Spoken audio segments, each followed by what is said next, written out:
Chapter 1. Ruoro, you're back. Yes, Aunt May. I'm here to pick up the baby. I'll have to trouble you to take care of him for me. The baby is so obedient. It's no trouble at all. I bought these apples in town. They're very fresh. You and Uncle should try them. You're too polite. Is the baby asleep? No, he's been paying attention to the movements at the door. He's waiting for you to come back. He's not willing to carry him into the house. Is that so? The baby is just too clingy. You're the child's mother. How can he not be clingy? At the entrance of the farmhouse, the gray-haired Aunt May smiled until her face was wrinkled. She chatted enthusiastically with the young and beautiful woman. Under the shade of a tree in the courtyard, Chi-wen was lying in the cradle. He listened to the woman chatting with someone and blew bubbles out of boredom. Hearing the content of their conversation, Chi-wen sneered in his heart. How was he waiting for her to come back? He was just trying to make sure that this woman would abandon him one day. Chi-wen was indifferent and looked like he didn't care at all. But after a while, he started to get angry again. This woman didn't even look at him for a long time. As expected, she didn't care about him at all. No wonder she would abandon him in the future. Chi-wen was angry. He didn't want to pay attention to her, but he couldn't help but be attracted by her voice. A few cute wrinkles appeared on his chubby and tender little face. At this moment, the gauze above was lifted, and a silly smiling face appeared in front of him. What's wrong with the baby? He's wrinkled like a little old man. Fu Yun's soft fingertips gently tapped the baby's forehead. She bent over and picked up the baby. She rubbed her face against his and said, "Baby, are you unhappy that Mommy didn't bring you out? Baby, don't be angry. Mommy will definitely bring you out next time."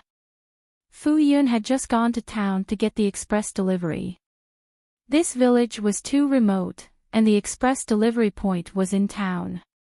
She had asked someone to buy a lot of baby products online. She couldn't even carry them with both hands. How could she bring the baby out? Furthermore, the baby was only 3 months old. He was too young to go out so far. That was why Fu Yunroa had entrusted the baby to the trusted auntie next door. Chi-wen did not believe the woman's nonsense at all. How many times had it been? He did not see her bringing him along. He would never believe her again. Thinking like this in his heart, Chi-wen relaxed his brows under Fu Yunroa's soft and gentle voice. When she was close to him and rubbed his face against hers, he unconsciously moved closer. Realizing that the baby was no longer throwing a tantrum, Fu Yun felt that she had coaxed him. She smiled and greeted Aunt May. "Aunt May, we'll go back first. Hey, be careful on the road. Look for me if you need anything." "All right." Fu Yunroa carried the baby out of the courtyard and walked leisurely on the cement path in the countryside. Soon, they entered the rented house. The courtyard she rented did not have a good appearance. It was a yellow mud house that farmers had discarded after they built new houses. The house was well maintained, and the walls around the house were very sturdy. It was suitable for orphans and widows to live in. There was also a yard within the walls, which was tidy and clean. The vegetable field was filled with vibrant vegetables. There were chili trees with bright red fruits, juicy cabbages, and tall persimmon trees. When Fu Yunroa was pregnant, she had planted many flowers and plants under the walls. This year, many flowers had bloomed. They were colorful and beautiful. Although they were all flowers and plants that could be seen everywhere in the countryside and were not expensive species, the decorations were neat and tidy. The entire courtyard of the farmhouse had a poetic atmosphere. This was Aunt May's old house. When she first came here more than a year ago, it was Aunt May who gave her a place to stay and took care of her. When she had a difficult time giving birth, it was Aunt May who helped her take care of the child during her confinement. The farmers were simple and warm, but there were also some who were talkative and looked down on her. It was Aunt May who stood in front of other people's houses and scolded them. She firmly defended her reputation. Uncle May's family was very famous in the village. After their family showed their intention to protect Fu Yunruo, she had a much better life in the village. Therefore, Fu Yunruo was very grateful to Aunt May's family. Chiwen was carried home by the woman. He waited for her to feed him, but after waiting for a long time, the woman went into a daze again. Her eyes were empty, and her mind was wandering. Chiwen stared at her in dissatisfaction. "Woman, what's wrong with you? Can't you see that I'm hungry?" As expected, she did not take him to heart. Chiwen had always remembered it in his little notebook. Since this woman was out of confinement 2 months ago, today was the second time she had abandoned him. He held it in for a while and finally could not hold it in anymore. He let out a cry of protest. Fu Yunruo was immersed in the past. Suddenly, she was pulled back to reality by the baby's tender voice. She looked down and met her son's big round eyes that were like black grapes. "Baby, you must be anxious from waiting, right? You'll be able to eat your fill soon." Fu Yunruo hugged the baby and gently rubbed her face. She placed the baby on the small bed and skillfully raised his 2 small feet to change his diaper. Then, she picked up the baby and wiped him with a hot towel before feeding him milk. Long before Fu Yunruo lifted his clothes, Chiwen had closed his eyes. He waited until he smelled the familiar milk fragrance before opening his mouth. His small body was as red as a shrimp as he ate his food with all his might. Even though 3 months had passed, Chiwen still could not get used to it. Even though this woman gave birth to him, he still felt ashamed that he had an adult's mind. He struggled from the beginning to give up. He could only silently comfort himself that he was still a baby. Fu Yunruo saw that the baby was eating quickly and quickly. She knew that he was hungry. She felt a little guilty and gently supported the baby so that he would not choke. This time, she had been gone for too long. It had been almost an hour and a half. Next time, she would definitely rush back within an hour. After eating, Chiwen felt sleepy. He had not slept since he woke up in the morning and had to pay attention to the movements outside. He was too tired. Nestled in the familiar and soft embrace, listening to a few humming words, he quickly fell asleep. After the baby fell asleep, Fu Yunruo placed the baby on the small bed. Looking at the baby's pure and innocent sleeping face, she revealed a satisfied smile. Fu Yunruo was very glad that she had decided to keep this child. It had been more than a year since she had transmigrated to this world. Thinking back to more than a year ago, on the day she had just arrived, she was tortured by the strange feeling in her body and almost lost her mind. She hid at the stairs and curled up on the ground, trying to keep her mind. She heard the movements of a strange man outside. It seemed to be getting closer and closer. She subconsciously struggled and tried to climb the stairs. She did not know how long she had climbed. In the end, she only remembered that she seemed to have fallen into a stranger's arms. When she woke up again, she was shocked by the experience in the original owner's mind. She had actually transmigrated into the body of the female lead Fang Shui-ruo's evil stepsister in the movie Empress that she had just watched not long ago. She was about to usher in a miserable life. A dignified young miss was chased out of her home and was scolded by the entire internet. She was in a sorry state, and because she could not live a hard life, she abandoned herself, and in the end, she fell into the water and died. The plot developed to the point where countless reporters broke in and recorded her embarrassing situation of trying to steal a chicken only to end up losing the rice used to lure it. This caused the entire internet to ridicule and scold her. Fu Yunruo recalled the fate of the original owner.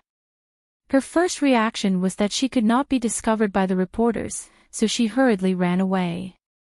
She even forgot to look back to see who the man she had spent a chaotic night with last night was. She subconsciously hid and did not want to be found by anyone. Although this was a parallel world in the book, the names of the places were the same as her original world, except for the different people and lives. Fu Yun Ruo had nowhere to go and felt that it was not safe anywhere. Almost subconsciously, she thought of her hometown in her previous life, so she took an unlicensed taxi back. Finally, she returned to her hometown in her previous life, a small remote village in the south.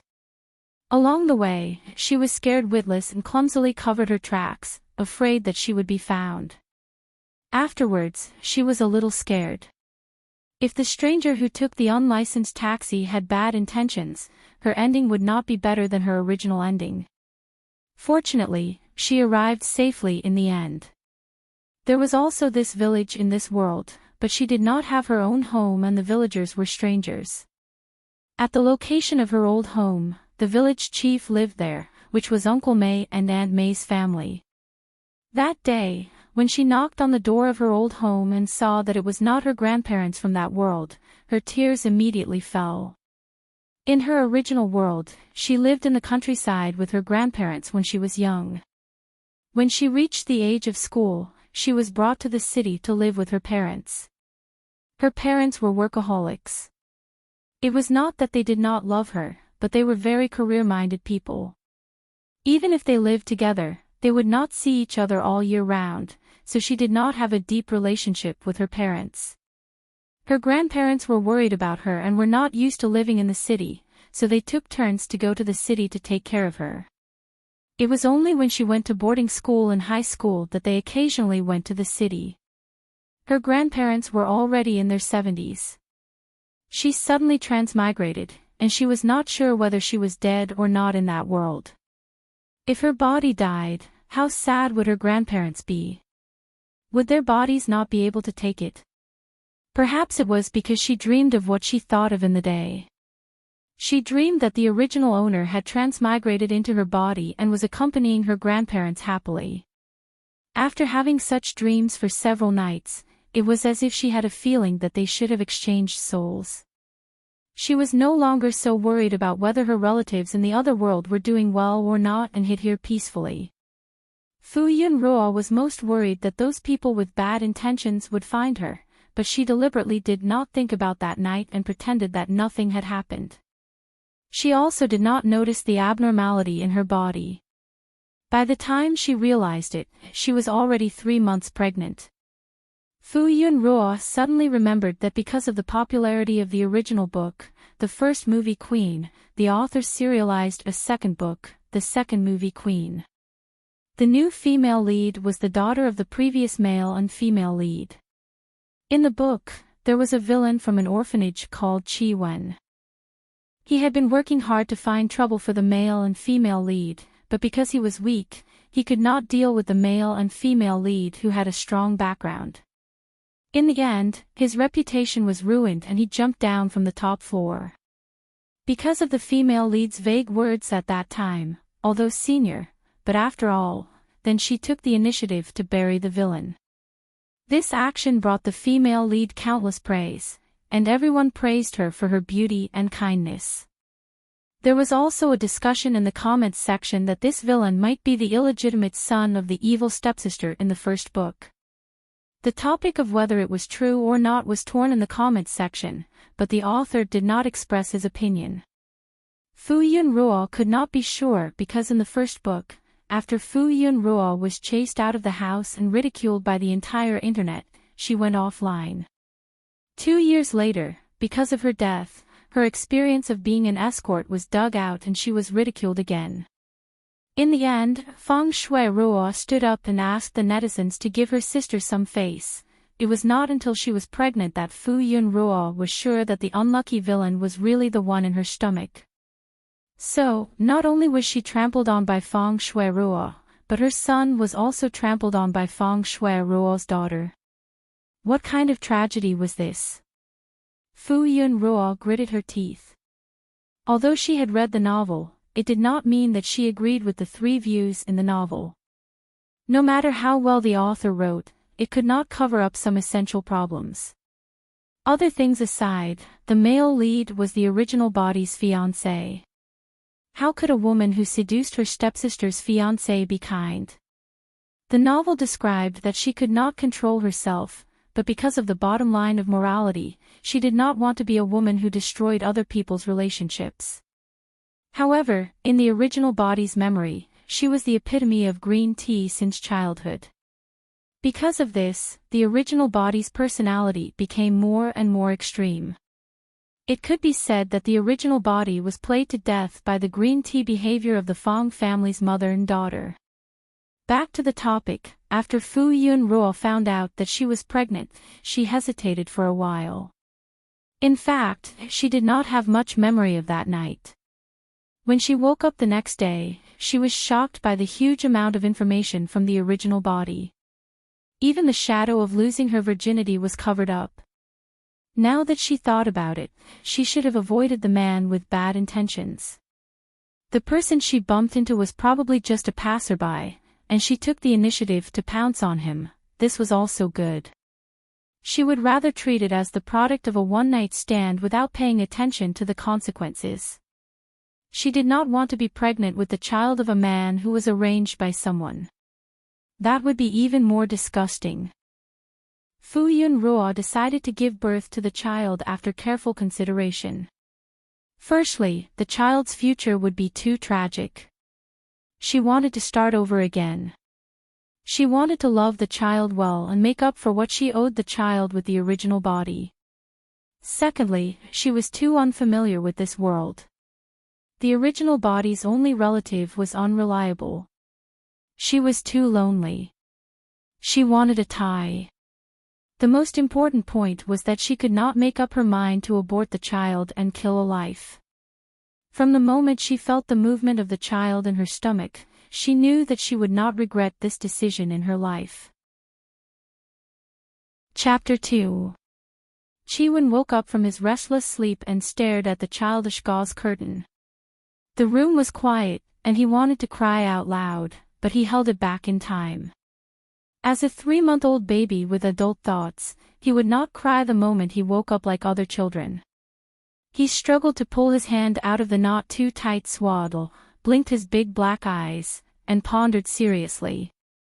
Where did that woman go? As he pondered, he subconsciously stuffed his chubby hand into his mouth and sucked it with relish. Transparent liquid flowed out from the corner of his mouth, and Chi-Wen's small body stiffened. He nonchalantly took out his wet hand and rubbed it in his drool pocket. Suddenly, his small face scrunched up, and his fair cheeks turned red. He tried hard to control his body's reaction, but something still flowed out. Chi-Wen could not hold it in any longer, and he started to howl. Soon, there was movement outside the door, and someone walked into the room towards him. Baby, you're awake. Fu Yunruo smiled and picked up the baby. She tossed him up and coaxed him before walking out. Go and pee first. Aya, you're already peeing. Mommy will change your diapers for you. Why did she have to say such things out loud? Did he not want to lose face? Chi-Wen was being fiddled with by the woman, and he looked like he had seen through the world of mortals. Actually, he would get used to this kind of thing as he got used to it, right? A warm and soft pacifier was suddenly stuffed into his small mouth, and he subconsciously sucked it. Warm water. He sucked a few more mouthfuls. He was thirsty, and howling was too taxing on his throat. He needed to moisten it. After drinking the water, the woman hung a brightly colored bell on the top of his pram, and it jingled when he shook it. He did not care, and he did not take another look. Was he such a childish person? Chi-Wen was in good spirits at this time. He lay on his back, and he could see the woman, so he looked at her attentively. Of course, it had to be emphasized that he did not want to look at her, but his small body was still weak, and he could not even move his head. It was not what he wanted to look at. Fu Yun tidied up the baby, put him in the pram, and pushed him out to the courtyard. It was a cloudy day today. The temperature was not high, and there was no wind. The child could be placed in the yard. She could see him as soon as she looked up. If Fu Yun went to the vegetable field to pick vegetables, it would be noon soon. She prepared to stir-fry some vegetables. There was already bone soup simmering in the kitchen. It was enough for her to eat alone. After Fu Yun finished picking the vegetables, she looked at the rows of mustard greens. It was time to put them away and dry them, she thought. She went to the tap and shook the water to wash the vegetables. Then, she went to the kitchen to stir-fry a plate of vegetables. She ate her lunch with the bone broth and also ate her baby's lunch. She added some salt to the bone broth in the pot and put it in a thermos. She was going to give it to Uncle May and Aunt May. Because she was still feeding the children, the food that entered her mouth was rather bland, while Uncle May and Aunt May's tastes were rather heavy. Perhaps the older generation of farmers were more frugal. Even if the family was not short of money, they would not often buy meat to eat, especially when there were no children at home. They might only buy meat once every 10 days or half a month. As the village chief, Uncle May's family did not often eat meat and fish. They were used to simple tea and plain food. Fu Yun often made soup. She would specially make more soup and send it to them. She carried the thermos and pushed the baby carriage out of the courtyard towards the May family's house. The old house was only about 10 meters away from the May family's house. If she shouted in the old house, they would be able to hear her. When Fu Yun came over, Uncle May and Aunt May were bringing out the food and preparing for lunch. After getting along with each other for a long time, Fu Yun also knew their lunch schedule. They usually started eating after 12:30 p.m. Uncle May, Aunt May. Fu Yun shouted and pushed the baby carriage into the house. Ruo, you're here. Come and sit. It's time to eat. Aunt May greeted her warmly. I've eaten at home. Aunt May, this is some bone soup I made. I'll give it to you and Uncle May to drink. There's too much, I can't finish it. You child, if you can't finish it at noon, keep it for dinner. I'll keep it. I made too much. I won't be able to finish it at night. It's too wasteful to throw it away. Before Aunt May could say anything, Fu Yun said coquettishly, Aunt May, quickly bring the soup basin. I'm tired from carrying it. Besides, I still have to trouble you to teach me how to dry vegetables when you're free. You're so polite that I'm embarrassed to call you.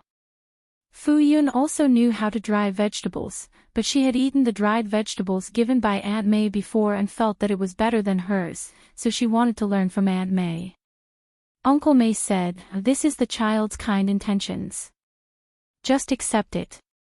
When Aunt May heard this, she went to the kitchen to get the soup basin and poured the bone soup from the thermos into the basin. Fu Yun carried the empty thermos and said, then I'll go back first. I have to coax the baby to sleep. Okay, I'll go over when I'm free. Okay. Fu Yunhua pushed the pram and walked back slowly. When she reached home, the baby also started to fall asleep. She also felt sleepy when she saw him. Hence, she carried the baby to bed and coaxed him to sleep. She also fell asleep at the side. Fu Yun slept until almost 2 o'clock. Her head was still dizzy, and her body was soft as she lay there. The baby was sleeping soundly beside her. His puffy little cheeks were flushed red. His little chubby hands were clenched into fists by his sides. When she got closer, she could hear his soft snoring. Her heart melted into a puddle of water. Her baby was the most adorable baby in the world. Fu Yunhua reached out and took the phone on the table. She took countless photos from various angles before she ended the session reluctantly. She was completely awake now, but she still did not want to get up. Hence, she sat at the side and played with her phone. Her original phone card was useless from the moment she escaped. She was worried that someone would use it to track her, so she bought an anonymous card. The anonymous card affected the use of some functions, but Fu Yun only used it to surf the internet and check for information. She did not use it to contact others. She did not pay as much attention to the outside news as she did in the beginning. She would only browse the entertainment news occasionally. Feng Shui's news articles were basically about what endorsement she took and what role she played as the female lead. They gossiped about her relationship with the son of a wealthy family. Everything was thriving and calm. She also browsed through the news related to the Fu family. There were no rumors that President Fu had chased his daughter out of the house. She thought to herself that perhaps he was afraid of being embarrassed and did not want others to expose it. Fu Yun had been paying attention to the news on the internet, but that incident did not cause any ripples. This was completely different from the bloody storm in the original novel. Fu Yunruo didn't think that the female lead had found her conscience. Even if she had escaped in time, with the ability of the female lead and her stepmother, they would have made a storm out of it. For example, she had drugged the female lead, or she had fled to avoid punishment. Fu Yun saw from the original owner's memories that this novel was not true. The independent, kind, and tenacious female lead was a question mark. The female lead was the original owner's stepsister.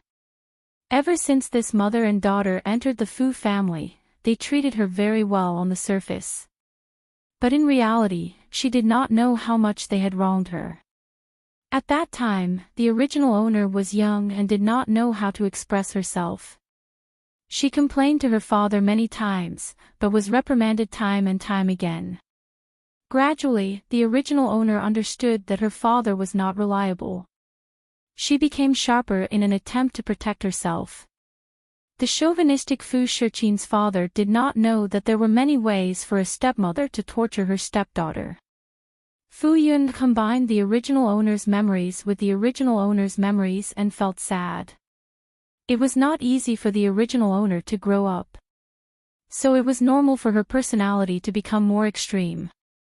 But she was not really evil. It was just that her father was taken away. Her identity as the young lady of the Fu family was also taken away. In the end, even her childhood sweetheart fiancé was taken away. The original owner's method of revenge was to drug her as a warning, but she did not expect herself to drink it. Fu Yun thought back to how she felt at that time. It was definitely not as simple as a drug. So, this female lead was not innocent and kind. She was just gentle and kind on the surface, slowly taking away everything from the original owner. She could not understand why the female lead and her daughter would let go of this opportunity. Was it because she escaped in time and was not caught on the spot, so there was no evidence? Forget it, there was no need to worry about this matter. If they wanted to make an issue out of it, they would have used it in a year. It must be because they could not use this matter to deal with her. Since it was like this, there was no need for her to be afraid. Then should she bring the baby out? Fu Yun thought about it and dispelled this idea. The original owner died 2 years after being expelled from the family. The exact time was not clear. Outside, she had to be afraid that she would accidentally die one day and that she would not be able to protect the child. It was better to wait for the original owner's death to pass. It was just that she was almost out of cash. She did not dare to use her card to withdraw money now. Her card might have been frozen long ago. When she was running away, she hurriedly took out 100,000 yuan and put it in a backpack that she bought at the last minute. After saving, she spent 70,000 to 80,000 yuan in a year. Moreover, she could save for herself, but not for the baby. The baby's appetite was getting bigger and bigger. There was not enough breast milk to eat. In the future, when he mainly drank milk powder, she might not even be able to afford milk powder. She still had to think of a way to earn some money. Chi-Wen slept well. Perhaps it was because there was a familiar scent beside him, he was not awakened. When he opened his eyes, the woman was still sitting beside him. She was playing with her phone with one hand and stroking him from time to time with the other. He looked at her and unconsciously grinned. Fu Yun saw this scene. The baby was smiling innocently at her. She put down her phone and lowered her head to rub against his little belly. Her voice was so soft that it could be pinched out of water. What good dream did the baby have to be so happy? Caw caw, oh. The baby can't see me. I see you. Waha, he smiled. How could he possibly smile? Chiwon thought so logically, but he could not control his body's instincts. He was teased and rubbed against by the woman and let out a chuckle. Fu Yun played a little game with her son for a while before she was satisfied and carried him to solve the problem of eating, drinking, and defecating. Chi Wen's little chubby face was red because of Fu Yun's efforts. Well, it was all because the baby's instincts were too strong. He could not control his emotions and express them. In fact, he was not happy. Also, he had to seriously emphasize that this woman was too childish. He had to lower himself to play such a childish game with her. Chapter 3. In summer, the sun always rose quickly in the morning. Perhaps it was because she had slept a little too much yesterday, but Fu Yun woke up a little early today. She looked at the baby and saw that he had not woken up yet, so she got out of bed quietly. She put a pillow on the edge of the bed and went out. The baby didn't even know how to turn over and was sleeping in the bed. There was no need to worry about falling down. Fu Yun had left the door open. She had just made breakfast and tidied up the courtyard. Then, she went into the house to see if the baby had woken up. Sure enough, when she went in, the baby had already woken up. He was entertaining himself on the bed without making any noise. After taking care of the baby for more than 3 months, Fu Yun also knew some of the baby's habits. No matter how soundly the baby slept, as long as she was not by his side, he would wake up very quickly. Fu Yun carried the baby with a smile. Good morning, baby. The baby is even cuter today. Fu Yun spoke softly as she tidied up the baby swiftly. After feeding him, she placed him in the pram. The most obedient thing about the baby was that he didn't have to be carried by her all the time. The little guy was chubby and her hands would get sore if she carried him for a long time. Therefore, she often put him on the small cart and waited by his side. The baby was very quiet and obedient and wouldn't make a fuss. Fu Yun had just finished her breakfast and was washing the dishes when she heard a voice outside the courtyard. Ruoruo, are you there? Aunt May, I'm here. Fu Yun raised her voice slightly as she replied. Aunt May quickly entered the courtyard. She smiled and said, I guessed that you would wake up at this time. Fu Yun pursed her lips and smiled, feeling a little embarrassed. Have you had breakfast? I made some porridge. You don't have to care about me. Aunt May saw that the vegetable field was full of work, so she walked over and said, Didn't you want to dry the vegetables? I'm free today. Aunt May bent down to pull out the mustard. Fu Yun's eyes lit up and she said sweetly, Thank you, Aunt May. Then she prepared to go over and pull out the vegetables. Auntie May waved her hand at Fu Yun, Go and get a vegetable basket. Therefore, Fu Yun Ruo went to the kitchen to get the basket. The two of them worked together to remove the vegetables and rinse them before carrying them to the kitchen. Fu Yun took off her straw hat. Although it blocked the direct sunlight, it was still red from the sun. However, she did not care.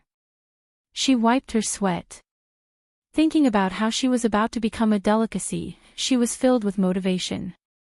In the kitchen, Fu Yun Ruo sat in front of the earthen stove to light the fire. Aunt May stood by the stove and put mustard vegetables into a big iron pot of boiling water. There was a baby carriage next to her, and her back was facing the stove, so she didn't have to worry about the baby splashing water. Bao Bao was too attached to Fu Yunruo. As long as she showed signs of leaving his sensing range, a pair of big black eyes would chase after her. He didn't make a fuss and just looked at her quietly.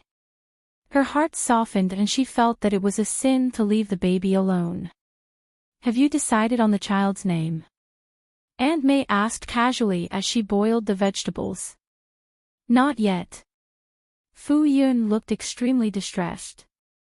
Ever since she decided to give birth to the child, Fu Yunruo had been thinking about this problem.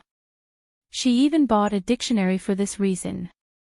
She knew that Bao Bao was called Qi Wen in the original novel, but Qi Wen's life was a tragedy. She wanted Bao Bao to have a brand new and happy life, so she had been hesitating whether to change his name. Fu Qi Wen seemed to be a good name, but with her aesthetics, she would not give the child this name. Fortunately, she was unable to register the child's household registration for the time being, so she was not in a hurry to name him.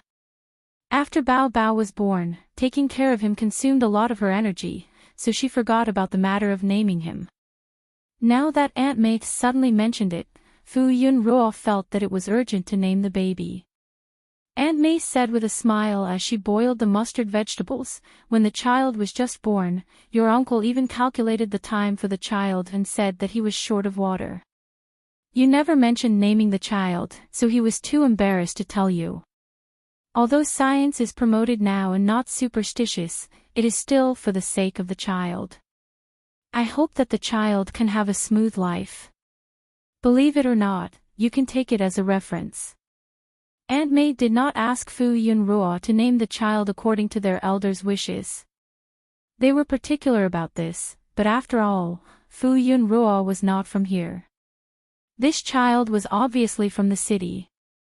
Although she saw that she did farm work very well, she also thought that she was a city girl who had lived in the countryside before. Although she did not know why she came to such a remote countryside, Aunt May still remembered that when she opened the door, Fu Yunruo cried as soon as she saw her. She cried until her heart softened. This was also the reason why she took care of Fu Yunruo. She felt that this child was to her liking. She and the old man only had this son, and he was also the only university student in the village. Now that he was studying in a big city, they felt sorry for him. It was not easy for him to come back, so they only let him come home once a year. Last New Year, he said that he found a very good internship job and did not come back for the new year. No matter how much they worried about him, they did not cause any trouble for him. If they had a daughter, she would definitely be as lovable as this child. Fu Yunruo smiled. Uncle is considerate. She did not say whether she believed it or not. Instead, she thought about it. Could it be that the name Qi Wenruo was given because of this? But she did not see Qi Wenruo's life go smoothly in her previous life. The original book did not mention the origin of the name Qi Wenruo. Could it be that the original owner gave it to her? It was not impossible. Perhaps when she was sent to the orphanage, this name was written on her body, so she was given this name. What if? If that was the case, it would not be good for her to give the baby a new name. Fu Yunruo suddenly had a flash of inspiration. She clapped her hands. Fu Wenwenruo. Aunt May looked over, and Fu Yunruo said affirmatively, "Let's call him Fu Wenwen. I hope that the baby's life will be warm." She did not want to experience the coldness of the world early on. This way, it could be considered to be in line with her intention of giving a new name, and she would not let down the original owner. Fu Yun looked at Aunt May expectantly, hoping that she would give her confirmation. Aunt May laughed and said, "It's a very nice name. It's very cute and very suitable for the baby." Qi Wen, who was playing with her chubby feet out of boredom, he rejected the name. It did not suit his mature and elegant image at all. Qi Wen made a protesting "wah." Fu Yunruo looked over in an instant and smiled. she said in surprise. Looks like Bao Bao likes this name very much too. Isn't that right, baby Wen? Aw. No. Chi-Wen bared his fangs and brandished his claws, trying to let the two adults see his protest. Look at how excited the baby is. That's right, Chi-Wen. This hateful woman didn't understand his thoughts at all. Chi-Wen unilaterally decided to give her a cold shoulder. He decided to ignore this woman and let her see his determination to resist this childish name. Chi-Wen closed his eyes and refused to let this woman appear in his sight. Is Bao Bao going to sleep? Fu Yunruo came over to take a look. Chi-Wen did not say a word and did not give any response. Hence, Fu Yunruo and Aunt May lowered their voices and continued talking. By the way, Aunt May, what kind of jobs can I earn money from here? Are you short of money? Aunt May asked in surprise. No. Fu Yunruo denied repeatedly. I'm just thinking that I can't just sit around and eat. I still have to raise Bao Bao. Aunt May reluctantly believed her. She thought for a while and said, the village is remote, so most of them are self-sufficient. Some daily necessities can be bought in town. The shops in town are managed by their own people. They won't hire outsiders. Fu Yunruo looked disappointed. Thinking about it, how could there be any jobs in the countryside? You still have to take care of Bao Bao. How can you have the time to work? If you're short of money, you have to ask me and your uncle. We don't spend much money, so we still have some savings. I'm already very grateful that you're willing to give me a place to stay. How can I give you any more trouble? You're right. There's still Bao Bao. I can't go out to work either. There's no hurry. If there's a suitable job in the future, I'll ask for you. Aunt May thought that she was a girl and had to raise a child. She might not have much savings, so she secretly kept this matter in her heart. Then I'll have to trouble you. Chi-Wen was originally not listening, watching, or paying attention. But after a while, he was attracted by their conversation and secretly pricked up his ears to listen. He closed his eyes. As he was sleepy, he thought, can't this woman afford to raise me? Is she going to abandon me just because she's short of money? He thought angrily, anyway, I'll become a best actor in the future. I'll casually shoot an advertisement and earn a lot of money. I'll make you regret it. Then, he could not resist his instincts and fell asleep. Fu Yunruo saw that Bao Bao was sleeping soundly, so she carried him back to the room to sleep. Then, she turned on a small fan to blow at an angle. She had just gone out and was about to dry the scalding mustard greens with Aunt May on a dustpan under the sun. Aunt May said, the sun is strong now. Don't come out to bask in the sun. Your tender skin is going to get sunburned. It's okay. My skin is rough and my flesh is thick. How could Fu Yunruo just watch? Go back to the room to look at the child. If the child falls off the bed, he will suffer. No, Bao Bao doesn't know how to turn over yet. 3 flips, 6 sits, 7 rolls, and 8 crawls. Bao Bao is already more than 3 months old. He might be able to turn over before you see him. Is that so? Fu Yunruo had a look of enlightenment. So there was such a saying. Thinking of this, she was not at ease. Then I'll go and take a look. Fu Yunruo quickly walked into the room. Originally, there was only a pillow by the bed. Now, no matter how she looked at it, she felt that it was not safe. Hence, she moved Bao Bao to the wall and folded a tall blanket by the bed. After ensuring that he could not escape, she went out. When she reached the courtyard, Aunt May had already finished drying the vegetables. She said to Fu Yunruo, let's wait for 5 days and they will be dry. Yes. Aunt May, at noon. Before Fu Yunruo could finish speaking, Aunt May twisted her body and nimbly ran out of the courtyard. I'll go back first. The old man is still waiting for me to go back and cook. Fu Yunruo watched her disappear quickly. Aunt May refused to stay for dinner. Fu Yunruo still wanted to express her gratitude. Coincidentally, there were fruits at home, so she brought them over. At night, it was still very early. There was no entertainment in the countryside, and she did not like to watch dramas, so she played with Bao Bao on the bed. At this time, Bao Bao was still very energetic, but he was too cold today. No matter how she teased him, he did not respond. Fu Yunruo thought in distress. Could it be that these toys were no longer charming?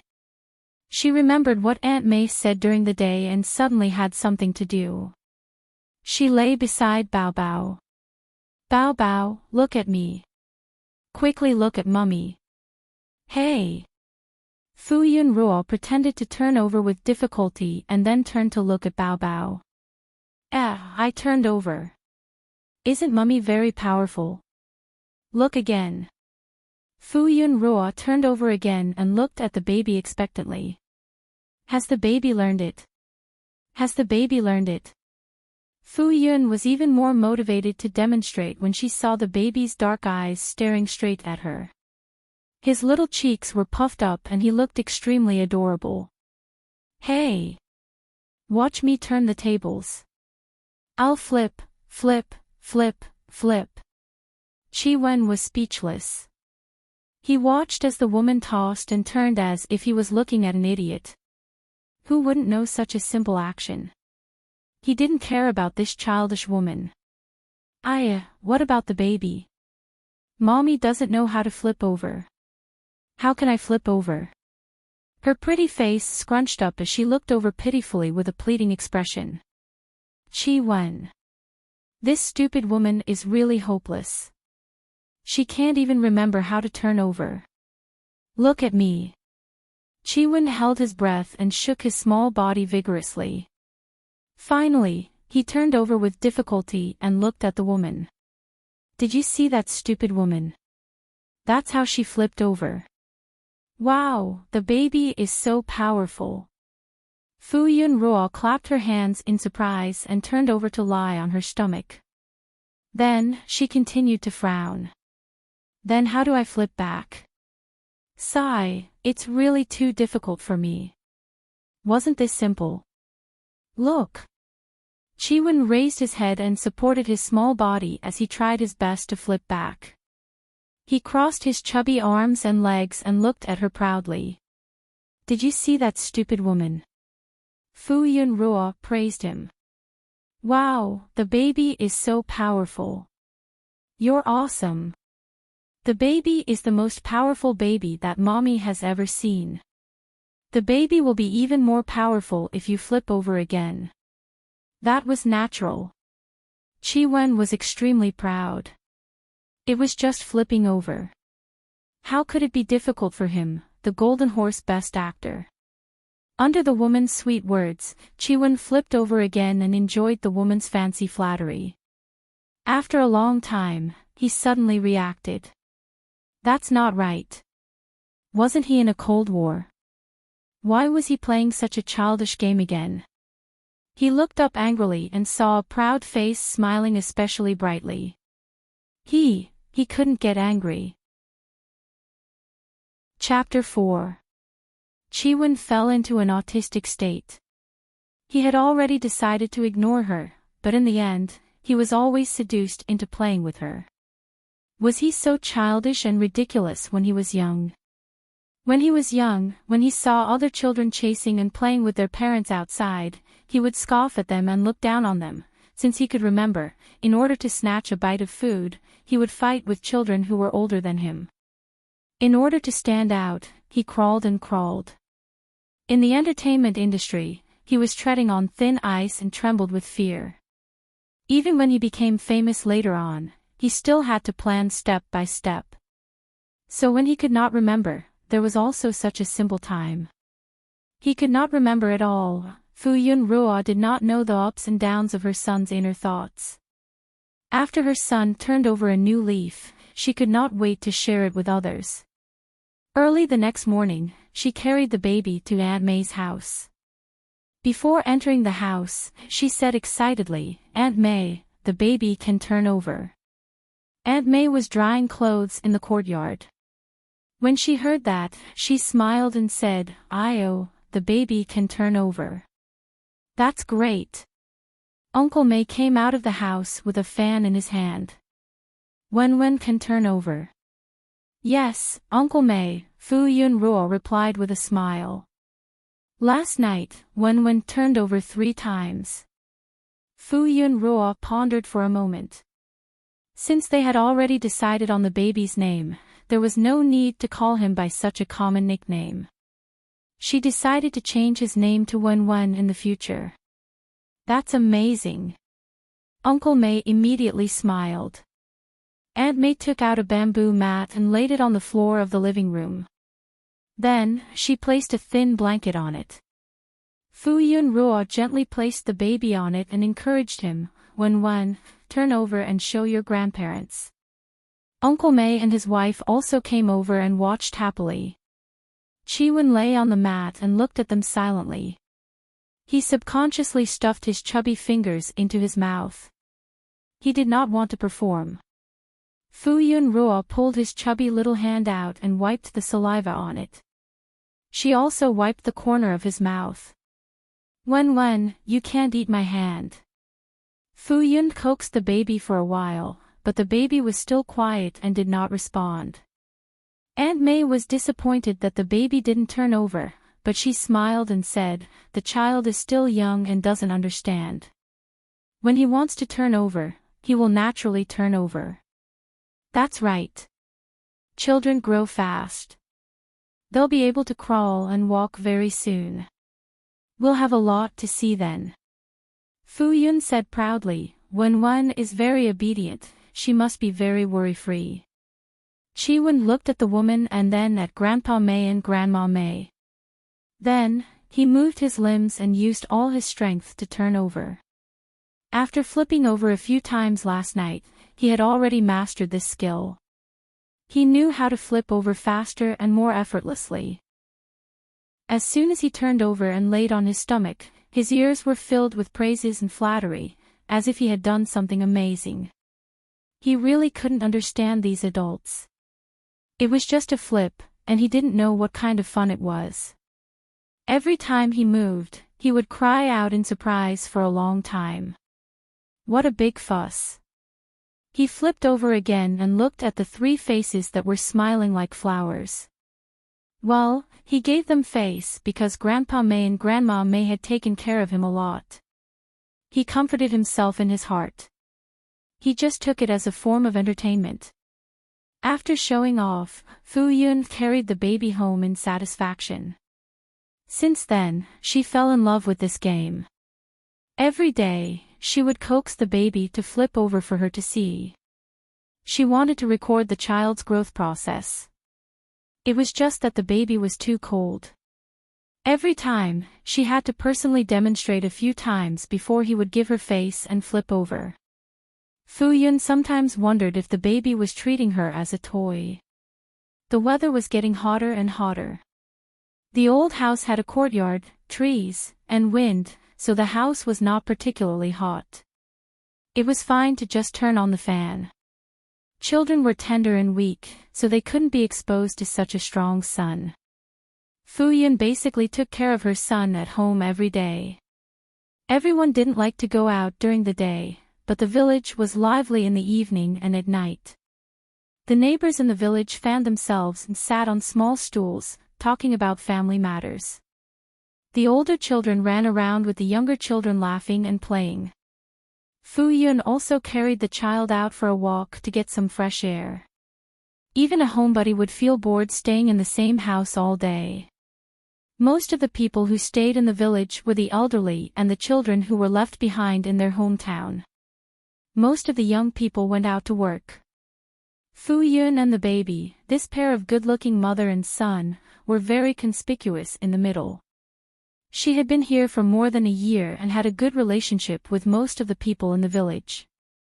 She also had a good relationship with the neighbors. Of course, her relationship with the children was even better. When the older children saw such a beautiful older sister who was so friendly to them, they naturally circled around her. As soon as they saw Fu Yun appear with a baby carriage, a group of children surrounded her. The 4-year-old little Shirtu used his sturdy body to occupy the front position. He stuck to Fu Yun's side and repeatedly called her older sister. Then, he shouted that he wanted to see his younger brother. Little Shirtu looked strong and very energetic. Fu Yun opened the gauze curtain and a few small heads came over. Little Shirtu held the edge of the baby carriage and leaned closer to look. He asked in a childish voice, "Older sister Ruoruo, when can my younger brother play with me?" Children didn't care about the seniority of the adults. In their eyes, a beautiful older sister was a beautiful older sister and a younger brother was a younger brother. "It'll be soon," Fu Yunruo said gently. "Older sister Ruoruo, this is my new toy for my younger brother to play with." "Thank you, Junjun.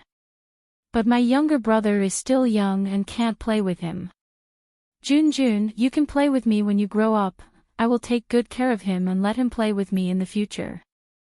"I want to play hide and seek with my younger brother." "Okay, I want to play hopscotch with my younger brother and play house. I want to pick fruits with my younger brother." "Okay, okay, okay. I will arrange everything." Fu Yun generously agreed on behalf of the baby. Chi Wen. He didn't want to play these childish games. After the children got the promise and saw enough of their younger brother, they were satisfied and ran off to play. Soon after, a group of aunties gathered around and praised, "Baby is really good looking. He looks even more beautiful than a little girl. His eyes are so dark and swarthy. They are so lively. Baby is so obedient. He doesn't make a fuss at all. If my little brat was half as obedient as him, I would wake up laughing in my dreams." When Wen's baby was quite popular in the village. He could be said to be popular with both men and women, old and young. He was raised to be fair and chubby. He was especially cute with a pair of big eyes like Fu Yun's that he inherited from her. His black grape-like eyes were full of spirit. The child was also very obedient and didn't make a fuss at all. He just looked at you so obediently that your heart would melt. Fu Yun sometimes felt that her life in the village was getting smoother and smoother because of her baby's charm. She felt proud of him. Chi Wen was surrounded and discussed like a panda. He was as calm as the wind and as motionless as a mountain. He didn't panic. This was just a small scene. He had experienced this many times. Chi Wen listened to the various voices around him. The young and soft voice of the woman was especially prominent. Suddenly, a sharp voice said, "Ruo Ruo, look at how hard it is for you to raise a child as a single woman. Raising a child is not a simple task. You have to give the child a complete family. I'm here to matchmake with you. I have a relative's aunt's daughter's son. He has a house and a shop in town. Although he is older than you by 7 or 8 years, he has never been married. He doesn't mind if you bring the child over. What do you think?" Fu Yun's face stiffened. She was about to refuse when Aunt May scolded with her hands on her hips. "Wang Zueju, what nonsense are you spouting? Who doesn't know your relatives? He's already 30 years old. He's lazy and has high standards. Would you want such a son-in-law? He's not reliable at all." "That's right. Ruo Ruo is beautiful and kind. It's enough for her to marry into the city. Why would she want a slacker who does nothing all day?" The others also condemned Wang Zueju for being unreasonable. Wang Zueju straightened her neck. "Aren't I doing this with good intentions? Although he's a bit lazy, there's nothing wrong with him. Moreover, he has a shop at home. He won't starve to death. Ruo won't have to work so hard if she marries over. No matter how good Ruo is, she still has a child. Then why don't you let your daughter marry over? Wang Zuiju's face turned ugly. She muttered that her good intentions were not rewarded and hurried home. Ruo, don't mind her. Wang Zuiju just doesn't watch her mouth. She doesn't think before she speaks. Fu Yun smiled and shook her head, indicating that she did not take it to heart. In the end, there were also people who advised her that if she met a reliable family, she should consider it. A young woman with a child alone was not a good thing. She still needed a companion. Fu Yun knew that they were doing this for her. They grew up in remote rural areas and did not experience the baptism of the big city. Most of them were more traditional and conservative. She was really afraid that they would really look for her. She only said that she would focus on accompanying her child for the next few years and would not consider her own affairs for the time being. Then, she ran away with her child. Fu Yun only felt relieved when she returned home. She decided not to go out for a walk for the next few days. She would wait until the limelight was over. Being urged to get married was really too scary. Fu Yun looked down. The baby was quietly staying in the stroller, as if in a daze. She saw that it was about time. She picked up the baby and coaxed, "The baby wants to sleep." Chi-Wen lay on the bed and listened to the woman's light snort. He felt the breath beside him, but he did not feel sleepy at all. He unconsciously clenched his small fists. There were many messy thoughts in his mind. From the time he was born until now, there had never been another relative in his family other than a woman, let alone a blood-related other half. Chi-Wen could also see that the woman was incompatible with everyone in the countryside. Obviously, they were not from the same world. The truth was actually very easy to deduce. He thought that this woman was so stupid. She must have been deceived by scum. Her family was very disappointed in her and did not care about her. She had nowhere to go, so she wandered around and wandered to the countryside. This woman was almost out of money and could not afford to support him. Perhaps not long after, she would not be able to persevere and find someone to marry. Perhaps the family she found later did not want a burden like him, so she hardened her heart and threw him to the orphanage. Realizing this result, his heart suddenly turned cold. He could not help but sneer. This heartless woman. Negative emotions surged from the bottom of his heart. He could not help but let out a few cries. Fu Yun, who was coaxing the baby to sleep and almost fell asleep herself, was suddenly startled by the high decibel sound of the baby's cries. She was instantly awakened. She focused her eyes and saw that the baby who was supposed to sleep did not show any signs of sleeping. Instead, he looked very energetic. He was babbling in a language that no one could understand and was even dancing with great energy. Wen, be good. You have to sleep. You have to sleep more to grow up. Ah. Baby, be good, wah. Wah. Ah. Chapter 5. Fu Yun later realized that her son had become lively. He no longer only babbled when he was hungry or when he needed to pee. At other times, he was obedient and did not cause trouble.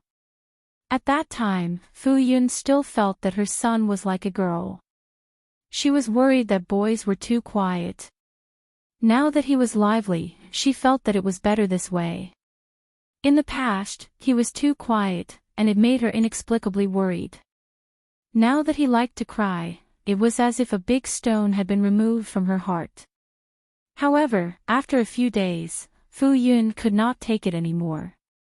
He was really too noisy. He seemed to have endless things to say every day. Other than when he was sleeping, there was only his voice. It was as if he had ADHD and could not stop for a moment. Only when he was tired and fell asleep would he have a moment of peace.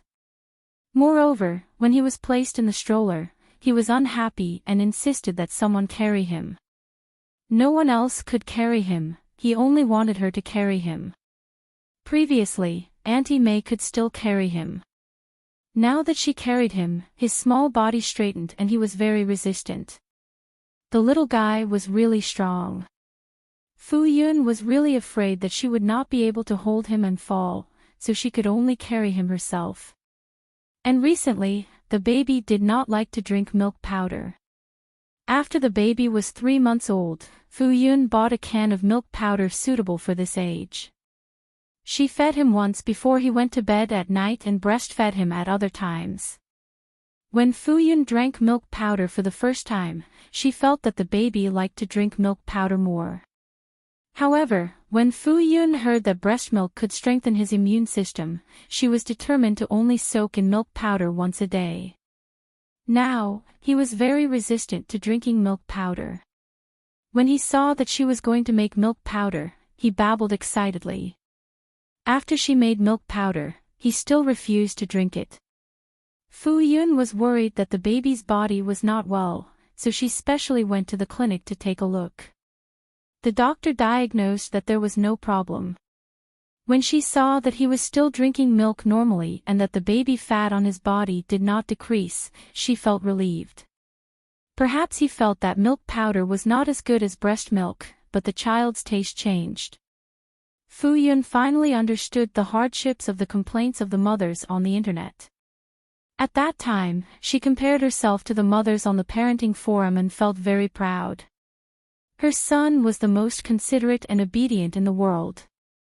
As expected, one should not be too arrogant. She finally understood what it meant when a child was a little angel when asleep and a little devil when awake. If Fu Yun was really working hard and happy. Recently, the baby did not like to play with toys. Every time she took out a toy to play with him, his little chubby hands would wave and push her away. His little voice would babble, as if he was saying that he did not like toys. Fu Yun thought that he liked the new and was tired of the old, so she specially went to buy a new toy. She did not expect the baby's voice to become even louder, as if he was angry with her. Chi Wen was indeed angry. This woman was too much of a wastrel. He didn't know how to save money at all. In order to prevent this woman from starving to death so quickly, in order to save some money for her, he even saved his own rations. In the end, he even spent a lot of effort to buy these useless toys. She just wanted to spend all the money earlier so that she could have an excuse to get rid of him, right? Since that was the case, it was better to get tired of him and throw him away as soon as possible. Chi Wen deliberately caused trouble every day. The sooner she could not hold on, the sooner she would throw him away. Anyway, he did not care. There was a heavy rain yesterday afternoon and it lasted until the second half of the night. When they woke up in the morning, the weather was cool and the heat was washed away. There was still a shallow circle of water marks on the ground that had not dried up. Chi Wen had not gone out for a few days. Today, he saw the woman carefully put him in the stroller and seemed to be preparing to go out. He originally wanted to cause trouble first, but when he saw the dark circles under her eyes and the obvious fatigue on her face, he knew that she had not rested well for many days. Chi Wen, who was about to make a fuss and asked to be carried, did not make a fuss until he was put down and pushed away. Chi Wen thought that he should not make a fuss today. If he angered her and she did not bring him out, the gains would not make up for the losses. He had not gone out for many days, although there was nothing fun to do outside. Fu Yun pushed the stroller along the road and looked at the countryside scenery by the roadside. The rice fields in June were still green, but they had already borne rice ears. It looked very pleasing to the eye. The mountain peaks in the distance were washed by the rain, and they looked even more green and lush, making people feel relaxed and happy. The sun was high in the sky today, but it was not hot. Many people came out to work. After walking for a while, she heard someone shouting behind her, "Roar, roar, roar, roar." Fu Yun Ruo turned around and saw Aunt May walking towards her quickly with a hoe on her shoulder. Aunt May. Fu Yun Ruo's eyes immediately curved, and her small face became even brighter. "I went to your house but didn't see you. I didn't expect you to come here." Aunt May walked in front of Fu Yun Ruo and placed the hoe on the ground with one hand holding the hoe. "It's not very hot today, so I came out for a walk." Aunt May nodded and then smiled. "Ruo Ruo, you said that you wanted to work last time. There's some progress." "Really?" Fu Yun Ruo's eyes lit up, and then she hesitated. But when one is not easy to take care of recently. Maybe, she was worried about going to work alone. If she left the baby at home, she would definitely be worried and would not be able to stay for an hour. How could she work like that? Could she bring the baby along too? "You can bring the child to work. He won't mind." Aunt May waved her hand. "It's just that the salary won't be very high. 1,000 yuan a month, including lunch, but you still have to cook lunch yourself.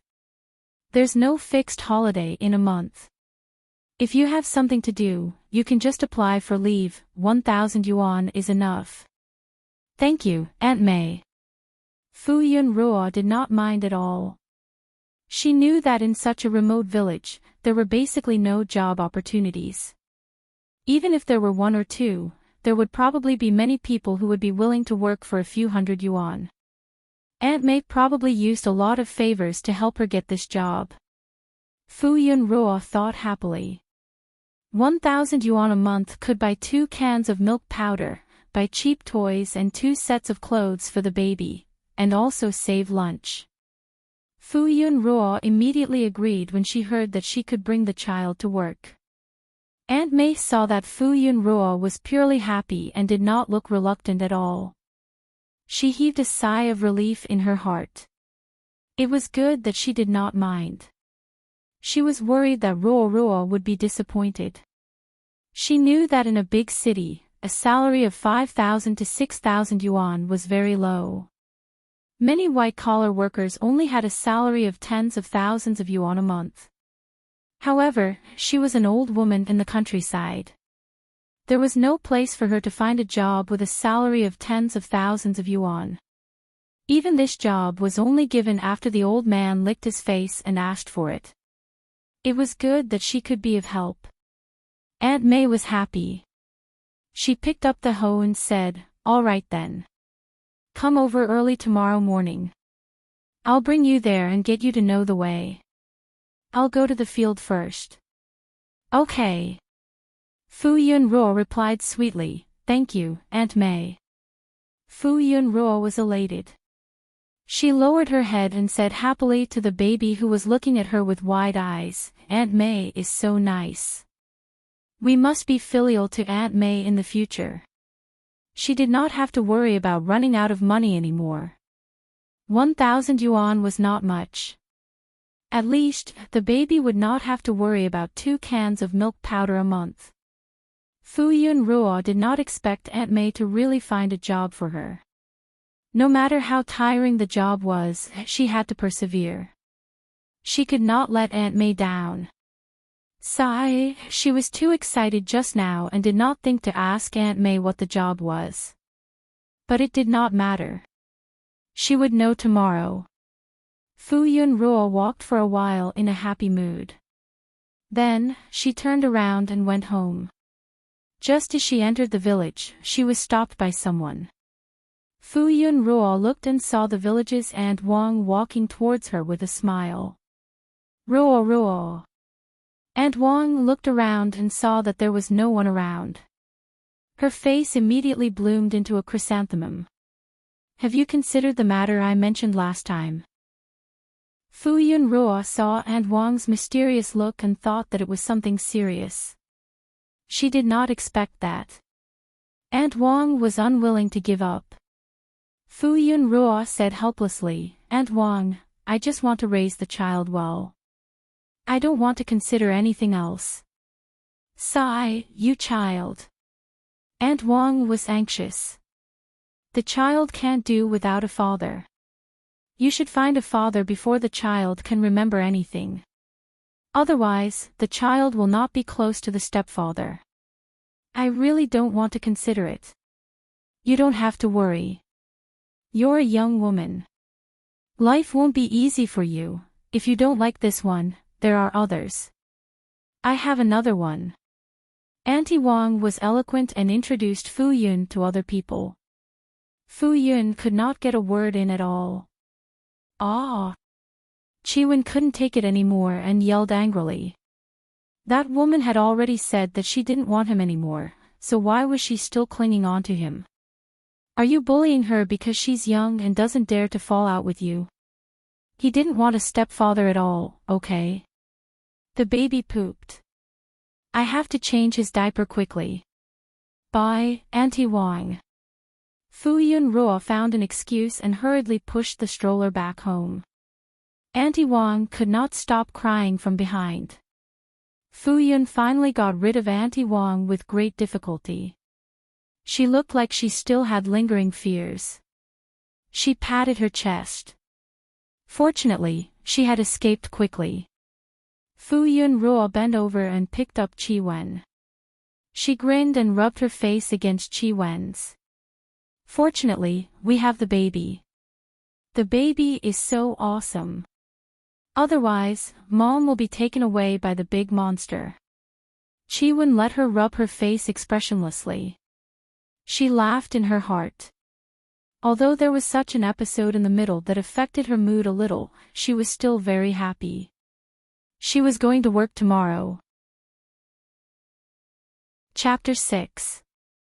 The next day, Fu Yun Ruo was dressed in an ordinary short-sleeved shirt and casual pants. She did not look outstanding, but her pair of straight legs, her figure did not change much, and her outstanding temperament made it seem like she was wearing a high-end dress that cost dozens of yuan. Otherwise, why would there be people who did not mind that she had a child? There were also so many people who asked her about her marriage openly and secretly. Men were very happy to marry such a beautiful daughter. Even if there were conservative elders who had a grudge in their hearts, they could not persuade their own sons. During the new year, many unmarried young people came back, but many people had seen Fu Yun Ruo. Even though Fu Yun Ruo had not been out many times, her appearance and temperament were praised again and again. Many people had seen her in their hearts. Generally speaking, when people heard that a girl was unmarried and had an unknown father, their first impression would definitely be very bad. However, it was difficult for the old or young to have any bad feelings towards Fu Yun Ruo because her temperament was too good, and her eyes were very clear and clean. She did not look like a bad child at all. When she smiled, her smile was very warm, and people who looked at her could not help but feel close to her. In short, Fu Yun Ruo was a very likable girl. At that time, she was still pregnant, so the single young people did not think too much about it.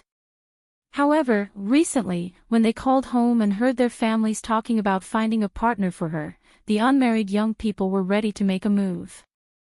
Those who were willing to lose face asked their relatives and family members to probe her.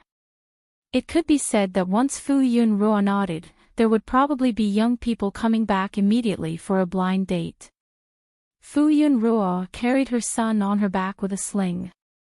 She then carried the child's clothes, small towels, small milk bottles, and other things and walked towards Aunt May's house. When she arrived, the May family's courtyard door was open, and she could faintly hear Aunt May's voice. She shouted at the door and pushed the door open after getting a response. "Uncle May, Aunt May." Aunt May smiled and said, "Ruo Ruo, come here." She pointed at a relatively small donkey in the courtyard. "In the future, you will ride this donkey to get to work.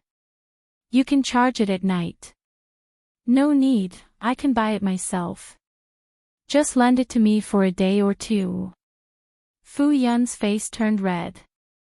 Uncle May and Aunt May had helped her so much.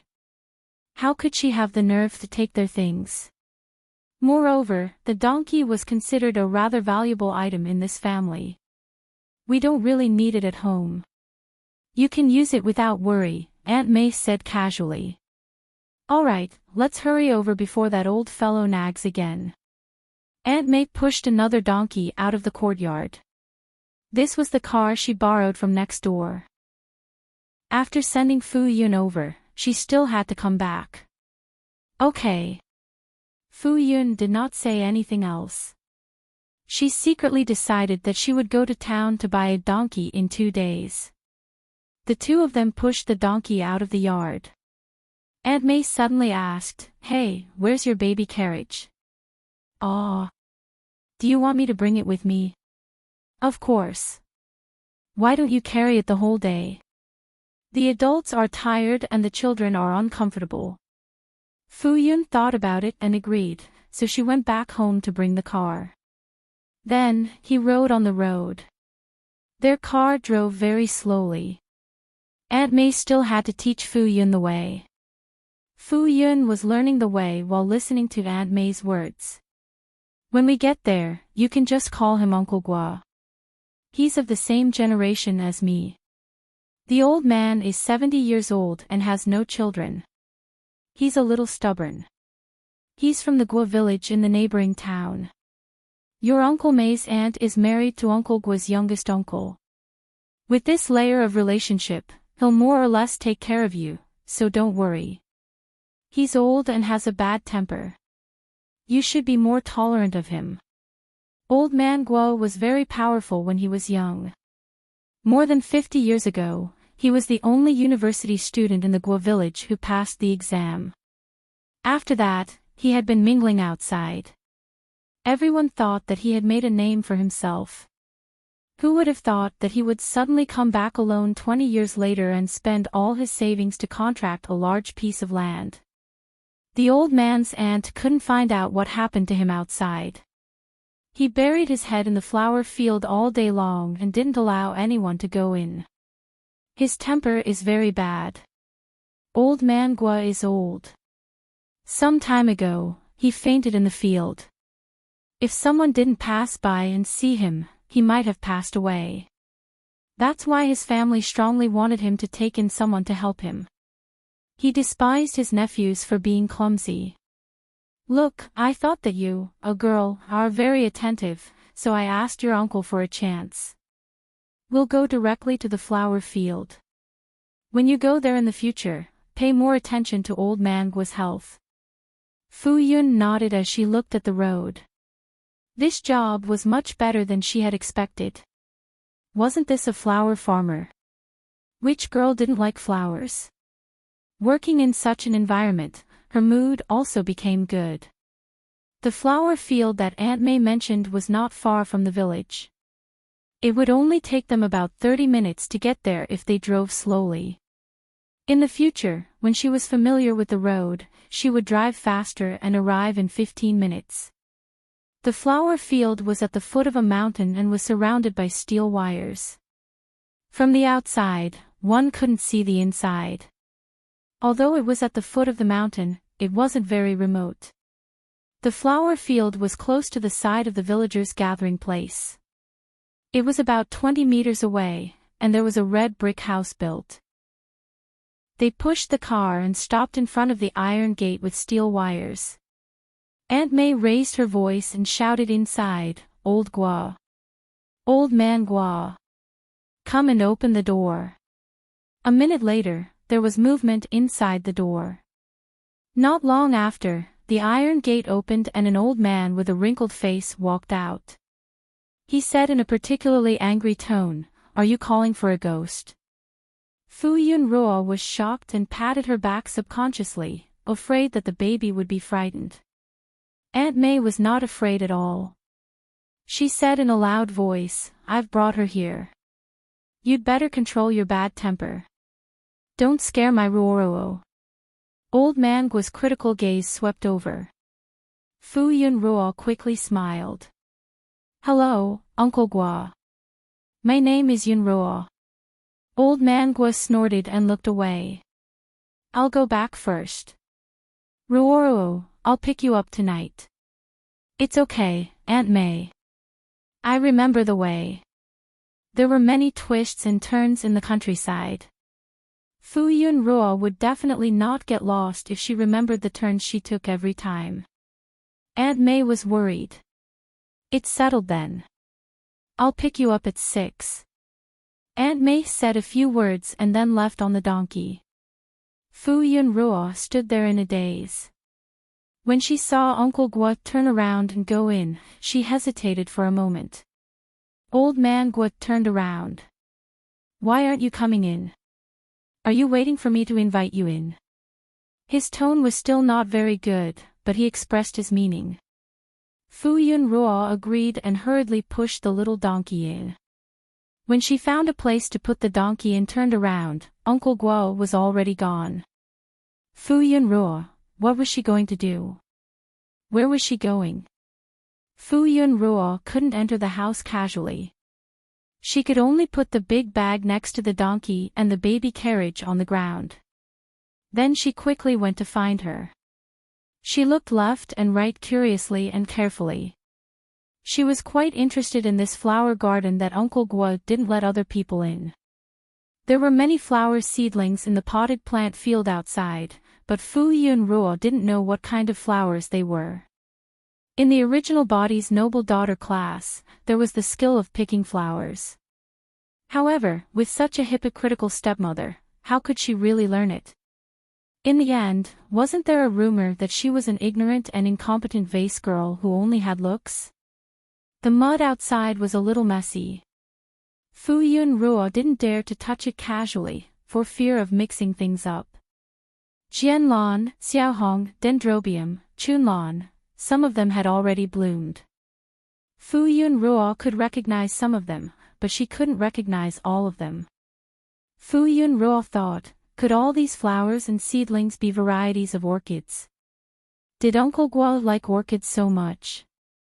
Fu Yun Ruo soon saw a big flower shed that was tightly covered. She guessed that Uncle Guo was in the big flower shed. So she carefully called out, Uncle Guo. After waiting for a while, there was no response. Uncle Guo, can I come in?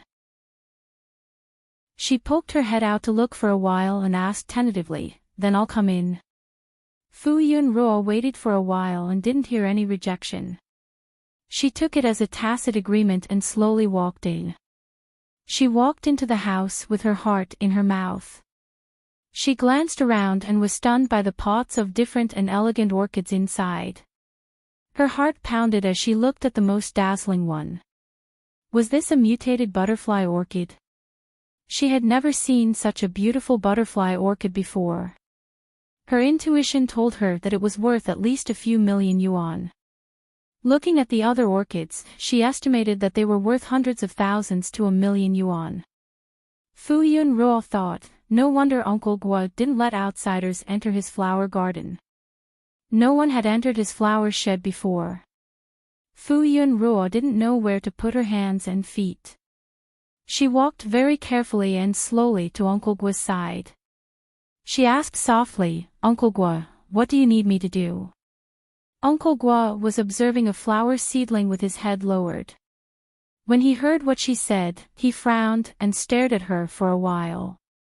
Then, he said, just cook lunch for me. Okay, what about me now? Fu Yun Ruo thought to herself. She came very early. It was only 8:00 now. It was still early to cook lunch.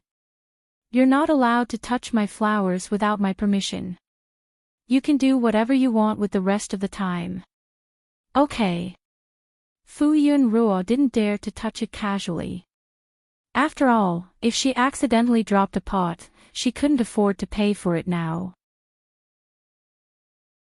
Chapter 7. Fu Yun Ruo stood in a position where she would not disturb others. She quietly stayed beside Uncle Guo and watched him fiddle with the flowers and plants. Not long after, she felt the baby move behind her.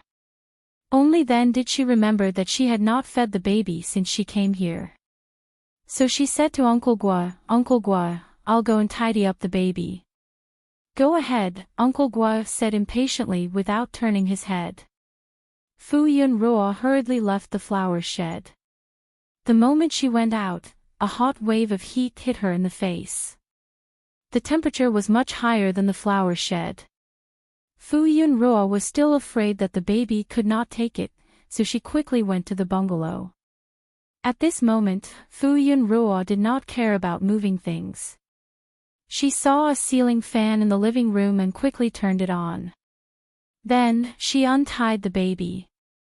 Fu Yunruo placed the baby on her lap and touched the baby's body. It was much warmer than usual, but the baby's black eyes were sparkling. He did not look uncomfortable. Fu Yunruo rubbed the baby's tender and smooth little face. The baby is great today. The baby did not cry at all. She was really worried that the baby would cry regardless of the occasion. If Uncle Gua got angry and chased them away, their job would be ruined. The baby was really too sensible. It was rare for the baby to be so obedient. It was as if they had returned to half a month ago. Fu Yunruo was very excited for a moment. She changed the baby's diaper, fed him milk, and placed him in the stroller. She looked at the sunlight outside. It was scorching hot. The road to the flower shed was not far, but Fu Yunruo did not dare to go out with the baby. The baby was only 4 months old. It would be bad if he got a heat stroke. This small bungalow had good insulation.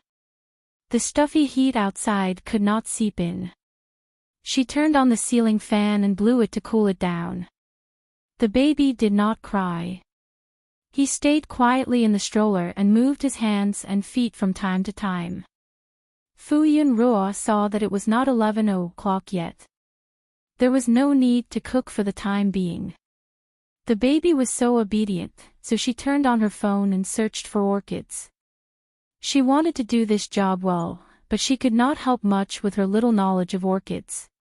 She prepared to make a last-minute effort to see how to get started. Chiwen moved his hands and feet from time to time. His gaze drifted to the woman who was focused on scrolling through her phone. He decided not to mess with this woman for the time being. If she had a job, she should be able to support him, right? However, 1,000 yuan was too little. He still had to save it. When he could walk and talk, he could help to make money. Chiwen thought that if he could earn money early, this woman would have no reason to abandon him, right? Fu Yun carefully identified the complete collection of orchid species on the internet, and then prepared to identify the real thing for comparison. Outside the bungalow, potted plants were placed in a mess. There were many green flower seedlings. She identified them nearby so that she could see the baby when she looked up. If anything happened, she could go over in time. Fu Yun thought that she was really too smart. She had found something to do on her own. So she pushed the stroller to the door and fixed it. The temperature here was neither too high nor too low, and it was right under her nose. Baby, mommy is nearby. You have to be good. Fu Yun took a few steps and turned back to look. The baby did not make a fuss, so she squatted down by the side and carefully observed the flower seedlings. Every species of flower seedling had different characteristics. Those who knew would naturally be able to tell at a glance. Fu Yun could distinguish some species based on the shape and color of the flowers, but if she just looked at the flower seedlings, she basically could not distinguish them. She set a goal for herself. She would learn to distinguish 10 species of orchids by today. It was more time-consuming to look up the pictures of the species on the internet based on the real thing. Fu Yun identified them for a long time, and finally recognized them. At that moment, she was filled with a sense of accomplishment. Fu Yun wiped the sweat on her forehead. Her entire face was red from the sun. She was in high spirits and was about to continue to identify the next plant when she heard the baby's tender babbling. Fu Yun quickly got up and turned back to the door of the bungalow. Wen, what's wrong? Mommy is here. Chiwon angrily slammed the stroller and yelled at the woman. You really make people worry. Can't you see that the sun is so hot outside? You keep being exposed to the sun. Aren't you afraid of getting a heatstroke? I'm sorry, Wen baby. Mommy is doing something serious and accidentally neglected you. Baby will definitely forgive Mommy, right? Fu Yun rubbed her face in an attempt to please her. Aw. Chi Wen's soft and chubby little hand pressed against her face. Woman, don't rub your sweaty face against me. It's so dirty. The chubby and soft hand touched her face as if it was wiping her sweat. Fu Yun was extremely touched. She pinched the little hand and kissed it a few times. Baby is the best. Chi Wen's face was a little red from being kissed. She yelled a few times. Although her heart was filled with disdain, her voice was even sweeter. Fu Yun could not help but kiss her a few more times. Fu Yun checked the baby's diapers. He did not pee, so she did not change his diapers. Then, she interacted with Wen for a while. She felt that she had coaxed the baby. Just as she was about to continue working seriously, Chi Wen, who had quietened down, started making noise again. Aw. Chi Wen said. Woman, don't do whatever you want just because you're born beautiful. Just because you can't get tan now doesn't mean that you won't get tanned in the future. If you get tanned a few more times, your face will become charred. No amount of skincare products will be able to recover your skin. You really don't know how to cherish yourself at all.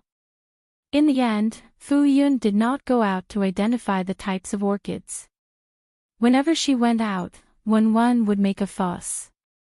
She stayed in the house and was very obedient. Although she found it unbelievable, she had a feeling that her baby was feeling sorry for her. Fu Yun was extremely touched. Hence, she decided not to let her baby down. She stayed by his side and tried her best to memorize the common knowledge on her phone. At 11:30 p.m., Fu Yun prepared to make lunch. The kitchen was in the small room on the far right of the small bungalow. Although the room was small, it had everything. There was a counter against one wall. There was an induction cooker, rice cooker, and electric pot on it. There was a small pool beside it. On the other side, there was a square table and a few stools of the same color. In the corner not far from the table, there was a refrigerator and a rice vat. Fu Yun rummaged through the fridge. There was nothing in it. She steamed the rice first, then looked for vegetables. Finally, she found 2 potatoes. She remembered that there was a vegetable field beside the house. Although there were only seedlings, she could still get a vegetable. Fu Yun broke off some lettuce and pulled out a few scallions. She could barely make 2 vegetables. She thought to herself, no wonder Uncle Guo looked so skinny. He ate so vegetarian for 3 meals a day. How could he not be skinny? The potatoes were cut into thin shreds and soaked in water. The vegetables were also washed. Fu Yun looked at them and felt a little conflicted. The vegetables were only delicious when they were just fried. She forgot to ask Uncle Guo when he would come back for lunch. She also didn't have his phone number. The baby couldn't leave her sight. It was the hottest time in the afternoon. She didn't dare to carry him out and walk under the sun. How could she inform Uncle Guo? Fu Yun thought about it and came up with a plan. She hurried to the furthest distance from the small house and shouted at the flower shed, Uncle Guo, it's time to eat. Then, she hurried back. It took less than a minute. Fu Yun was panting. Seeing that the baby didn't cry, she silently praised herself. Not long after, Fu Yun Ruo heard the commotion and looked up. Sure enough, Uncle Guo was walking over. Fu Yun hurriedly said, Uncle Guo, I'll cook 2 dishes. It'll be ready soon. Then, she hurried to cook. Old Man Gua's face was sour. He snorted and was about to speak. Then, he saw a baby staring at him and then showing him a cute toothless smile. Old Man Gua. He didn't say anything, but his face softened unconsciously. Chi-Wen looked at the old man who was obviously not easy to get along with. He thought that he had to treat the woman well. So, he took the initiative to smile. Ah. Hello, Grandpa Gua. Chi-Wen waved his little chubby hand at him and greeted him in a friendly manner. Old Man Gua turned his head and glanced at him again. He didn't even move his feet, let alone smile and coax him to hug him. It was as if he ignored Chi-Wen's existence. Chi-Wen. This old man had a strange temper. He probably didn't like children. He didn't even react to him. This was the first person who was unmoved by him. Fu Yun spent about 10 minutes stir-frying the shredded potatoes and vegetables. Then, she called Uncle Gua to eat. I only found these dishes, so I made some. Fu Yun was a little embarrassed. However, she didn't have the money, so she couldn't cook better. He looked at the 2 dishes on the table and didn't say anything. The 2 of them ate quietly. Fu Yun came out after washing the dishes, but Uncle Gua was nowhere to be seen. Fu Yun guessed that he went to the flower shed again. She wanted to go and take a look, but Wen should be drinking milk and taking an afternoon nap now. She hugged Wen and coaxed her to sleep. Then, she put her in the stroller and covered her with a thin blanket. The little girl slept soundly and snored happily. Fu Yun narrowed her eyes and continued to do what she didn't finish in the morning. The afternoon passed very quickly. Unknowingly, it was 6:00. Aunt May came to pick them up very punctually. Uncle Gua, we'll go back first. Fu Yun found Uncle Gua and said goodbye. Uncle Gua didn't say anything. He only gave her a bunch of keys and waved his hand impatiently. Let's go. There weren't many keys, only 3. Fu Yun thought that they might be the keys to the main gate and the small bungalow, so she accepted them. She reminded him, I've made dinner. Remember to eat dinner. There was nothing to do in the afternoon. She thought for a while and watered the vegetable field and cooked dinner. After Fu Yun said goodbye to Uncle Gua, she carried the baby and went home with Aunt May. Aunt May smiled and asked, how was your first day at work? Old Gua didn't make things difficult for you, right? No, Uncle Gua is quite a nice person. Although he ignored her the whole day, that's right. Other than cooking a meal, I couldn't help with anything. I didn't do anything for the whole day. Fu Yun felt that she was here to get a salary. She felt embarrassed to take such a small salary. It's only your first day. Take it slow. Besides, that old man treasures his flowers and plants. If he's willing to teach you, he'll teach you. If he's not willing, don't worry about anything else. Just eat lunch. Fu Yun nodded. When she got home, she tidied herself and the baby up. She lay on the bed comfortably and continued to search for information. She wandered around the internet and actually found an orchid lovers forum. She saw that the posts were full of useful information. It was as if she had opened a new world. She read the popular science posts seriously. Chapter 8.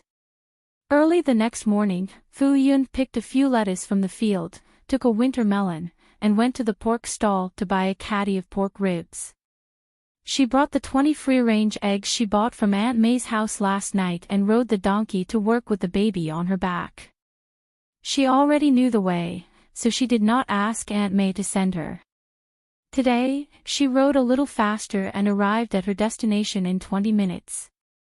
The car stopped in front of the iron gate. She took out her keys and looked at the keyhole. She felt that one of the keys was more suitable, so she used it to open the iron gate. As expected, the door opened. Fu Yun opened the door and pushed the donkey in. She arrived very early. It was only 7:00 when she arrived. The later it was, the higher the temperature. In summer, the sun rose early. She woke up early, so she came early. She parked the car and placed the vegetables in the kitchen refrigerator in 2 trips. Fu Yun came out of the kitchen. The moment she entered the living room, her attention was attracted by an extra baby wooden bed. The rectangular wooden bed was about 1.5 meters long and 70 to 80 centimeters wide. It was covered with a thick layer of soft cushions. There were even small pillows and quilts. It looked very new and clean. The bed was surrounded by railings. It was so high that even a 1-year-old baby would not be able to escape. The small wooden bed looked a little old, but it was well maintained and intact. The 4 legs were installed with rollers and could still move. This bed wasn't here yesterday. Was it specially found for the baby? Fu Yun could not help but think. She recalled Uncle Guo's attitude towards them yesterday. It could be said that he was very perfunctory and ignored them. Now, it seemed that this was not the case. Uncle Guo walked out of the flower bed. His black boots were still wet with mud. He must have woken up early in the morning to water the flowers. He went to the tap to wash the mud off his shoes and walked into the living room. When he saw Fu Yun staring at the small bed in a daze, he felt uncomfortable for a moment. However, he still said with a straight face, "There are things at home that have accumulated dust. If you need them, use them. If you don't need them, throw them away." "Thank you, Uncle Guo." Fu Yun Ruo turned around and immediately revealed a big smile. "It's useful. Wen and I both like it very much." She remembered that Auntie May had said that Uncle Guo had no children. He must have asked someone for this stroller. He had even carefully laid out a set of clean cushions. Fu Yun Ruo was moved. Ever since she came to this place, she had felt too much kindness. All the evil that the original body had encountered felt like it had happened in his previous life. It was too far away. Uncle Guo continued to keep a straight face. He walked to the side and pushed open a door on the right side of the living room. "From now on, you can tidy up your room however you like." Fu Yun walked over and looked at it curiously. The room was very small. There was only a small bed that was 1.8 meters long, a small wardrobe, and a small table. There was a mat on the bed, and curtains were hanging on the glass window. Other than the baby's things that she had left on the table yesterday, there was nothing else. The small house was clean and empty. Fu Yun Ruo was very happy. Uncle Guo looked like he was not easy to get along with, but in fact, he was stubborn and soft-hearted. Seeing that it was not convenient for her to take care of the child here, he had thought of everything for her. She said gratefully, "Uncle Guo, thank you." Uncle Guo did not seem to be used to accepting other people's gratitude. He glanced at the baby behind Fu Yun Ruo and turned to leave. Fu Yun Ruo put the baby down and said happily, "I thought that Uncle Guo was not easy to get along with. I didn't expect him to be so nice." However, she felt that she had to rely on the baby. She had said that her baby was the cutest in the world. How could anyone not like the baby? Fu Yun Ruo finished laughing and placed the baby on the bed. Then, she packed up the baby's things and prepared to tidy them up. Chiwen stretched his limbs and felt very surprised. Yesterday, when he saw the old man's attitude towards him, he thought that he did not like him. He did not expect him to do so much for them silently. Seeing the woman humming happily, Chiwen also felt very happy. Of course, he was happy that he did not have to stay in the pram all the time. This room was obviously for the mother and son to rest in the afternoon. The cabinet was empty, but it was very clean and there was no wormhole. Fu Yunruo folded the baby's small clothes and placed them inside. The bottles and cans were placed on the table and the diapers were placed in the drawer. There were not many things, so she quickly packed them up. The room did not look so empty anymore. Fu Yunruo turned her head and saw that the baby was entertaining himself on the bed. He seemed to be very happy. She thought for a moment and carried the baby to the small bed in the living room. There was only a mat on the bed here. The bed board was very hard. She was afraid that the baby would feel uncomfortable if he stayed there for too long. With this bed, it was much more convenient for her. At least she did not have to worry that the baby would fall from the pram if she did not keep an eye on him. Although the baby did not know how to crawl and walk, she did not feel safe leaving him in the pram if she did not keep an eye on him. With this bed, she was very relieved. Sometimes, the baby needed to sleep. Although he would wake up quickly when she was not by his side, he would still sleep for a period of time. She could take this opportunity to do something. At this time, the child was still very energetic. Fu Yunruo did not leave. She looked around to find something to do and then found a broom to sweep the floor. The small bungalow was quite big. On the left side of the living room, there was a kitchen and another room. She guessed that it was Uncle Guo's room. On the right side, there were two rooms. One was temporarily used by her, and the other was ajar. There were a lot of miscellaneous things inside. For example, shovels, hose, fertilizers, and other miscellaneous things. She had 3 keys in her hand. One was for the main door, one should be for the small room that she was using now, and the other one was for the main door of the house. Outside the kitchen, there were 2 small rooms for the bathroom and toilet. On the other side, there was an iron staircase that led to the roof. She went up to take a few glances. The roof was filled with potted plants. Some of the stepped potted plants were empty. Some of the seedlings were green, and a few of them had bloomed. Fu Yunruo found that the baby had become obedient again. She did not have to carry him all day long and did not make a fuss. It was just that every time she sneaked out to identify the varieties of orchids, she would be summoned back soon. It was not yet 12 o'clock when Uncle Guo suddenly came out of the flower shed. Fu Yunruo was still very surprised when she saw him. She said embarrassedly, "Uncle Guo, I haven't finished cooking yet." She thought that when she was almost done cooking, she would call him and come back to eat. She had made winter melon and pork rib soup, but it was not done yet. Old Man Guo's expression was indifferent. He grunted, but she could not tell if he was angry or not. Fu Yunruo could not wait any longer. She said, "Uncle Guo, help me look after Wen. I'm going to cook." Then, Fu Yunruo ran to the kitchen. Qi Wen, who was lying on the small bed, looked at Old Man Guo with wide eyes. Thinking that he had specially gotten this small bed and even gave them a room to live in, he revealed an innocent smile. "Yeah." Qi Wen was a person who knew how to be grateful. He always remembered the kindness that others had shown him. He was a person who could distinguish between kindness and hatred. Old Man Guo stood by the small bed and watched. He did not say a word and there was no smile on his face. If he was not sure that he liked him, Qi Wen would have thought that he did not like children.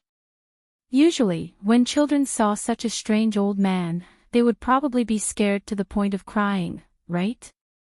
Qi Wen accepted his kindness, so he naturally would not be scared. He waved his fat hands and feet to express that he did not mind being hugged. After Fu Yunruo entered the kitchen and saw that the pork rib soup was almost done, she quickly stir-fried some lettuce and brought it to the table. She set the bowls and chopsticks and went to the living room to call for someone.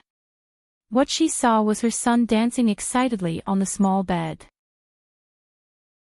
Uncle Gua, who was standing at the side, was very stiff, as if he was at a loss. Fu Yunruo could not help but laugh. She walked forward and picked up the baby.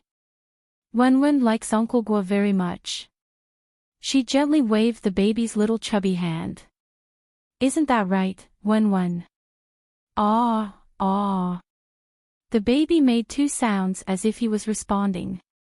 Fu Yunruo's eyes curved. Uncle Gua, it's time to eat. Old man Gua did not say anything. He snorted lightly and turned to the dining table.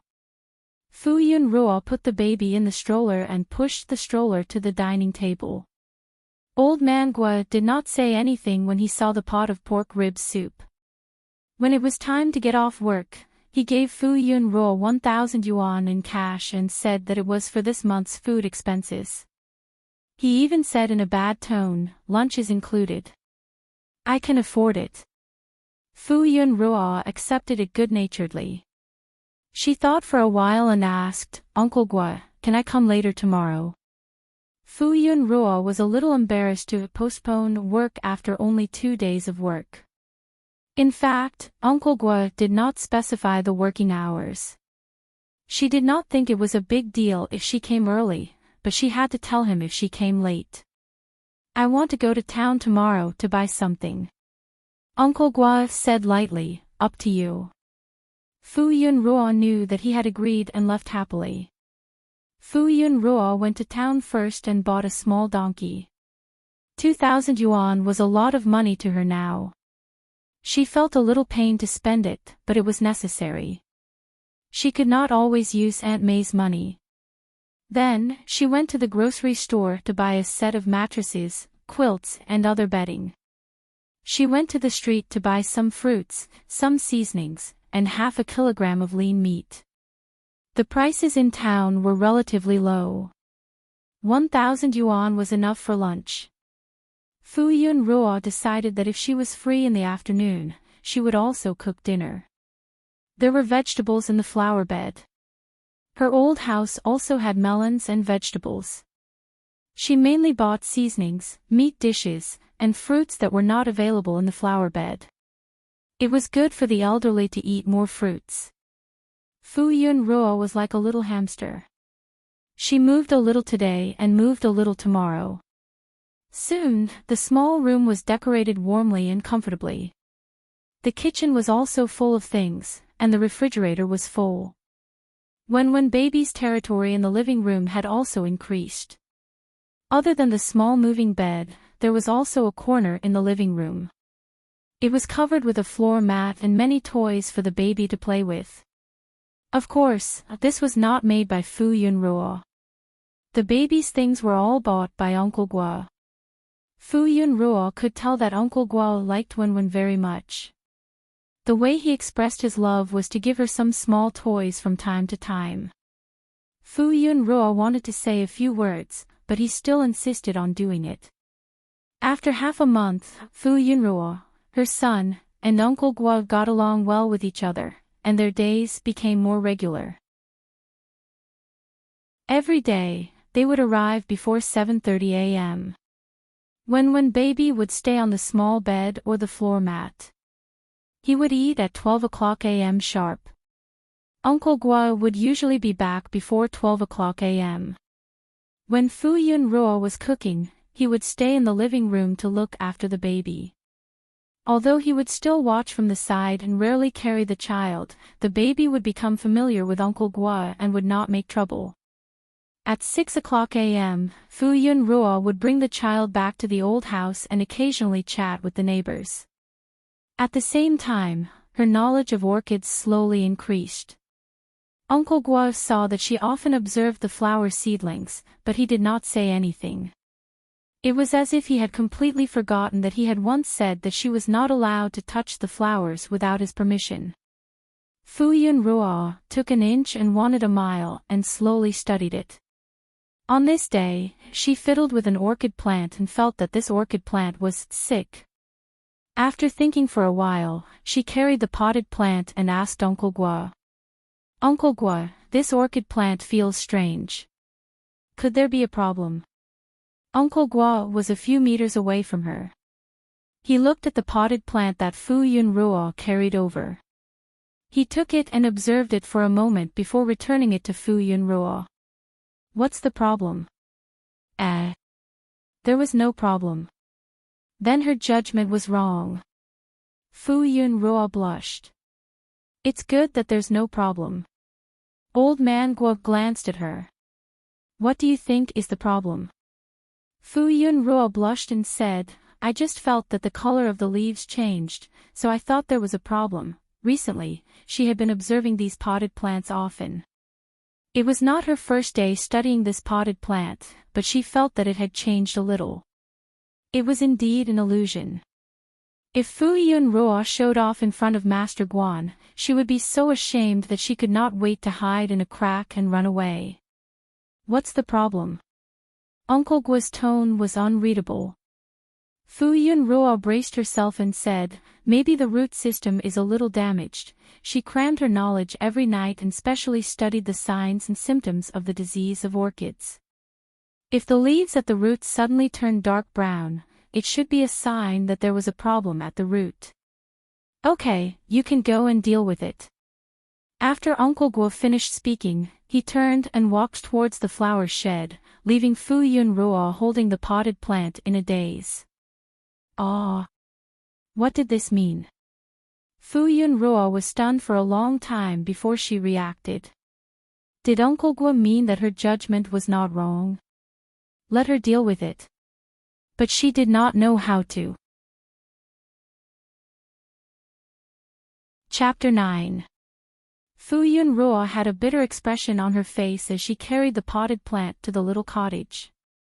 She stared at it for a long time and felt like she did not know where to start. However, this was the task that Uncle Guo had given her. What if she did not do it and Uncle Guo felt that she was not up to the job and fired her? She was very satisfied with this job. To be safe, Fu Yunruo went to her phone to check all kinds of information again. That was not all. She thought about it and even went to the Orchid Lovers Communication Forum to post a request for help. Fortunately, the Orchid Lovers were very enthusiastic and told her the steps to treat the root of the disease. Fu Yunruo confirmed it again and prepared all the necessary things before she decided to do it. She carefully removed the plant from the pot, shook off the soil on the root system, and then found the root of the disease. Sure enough, there was a little rotten root system. Fortunately, it was found in time, and it was only a little. After she cut it out and confirmed that there was no problem, she disinfected it and transplanted it into a new pot. After everything was done, she heaved a sigh of relief and wiped her sweat. Next, she would see the effect. She hoped that everything would go smoothly. For the next 5 days, Fu Yunruo focused all her attention on this potted plant.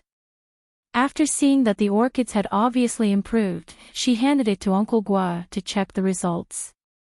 After Uncle Guo checked it, he was very satisfied. It was rare for him to nod his head and give her an affirmation. He even gave her a smile. Not bad.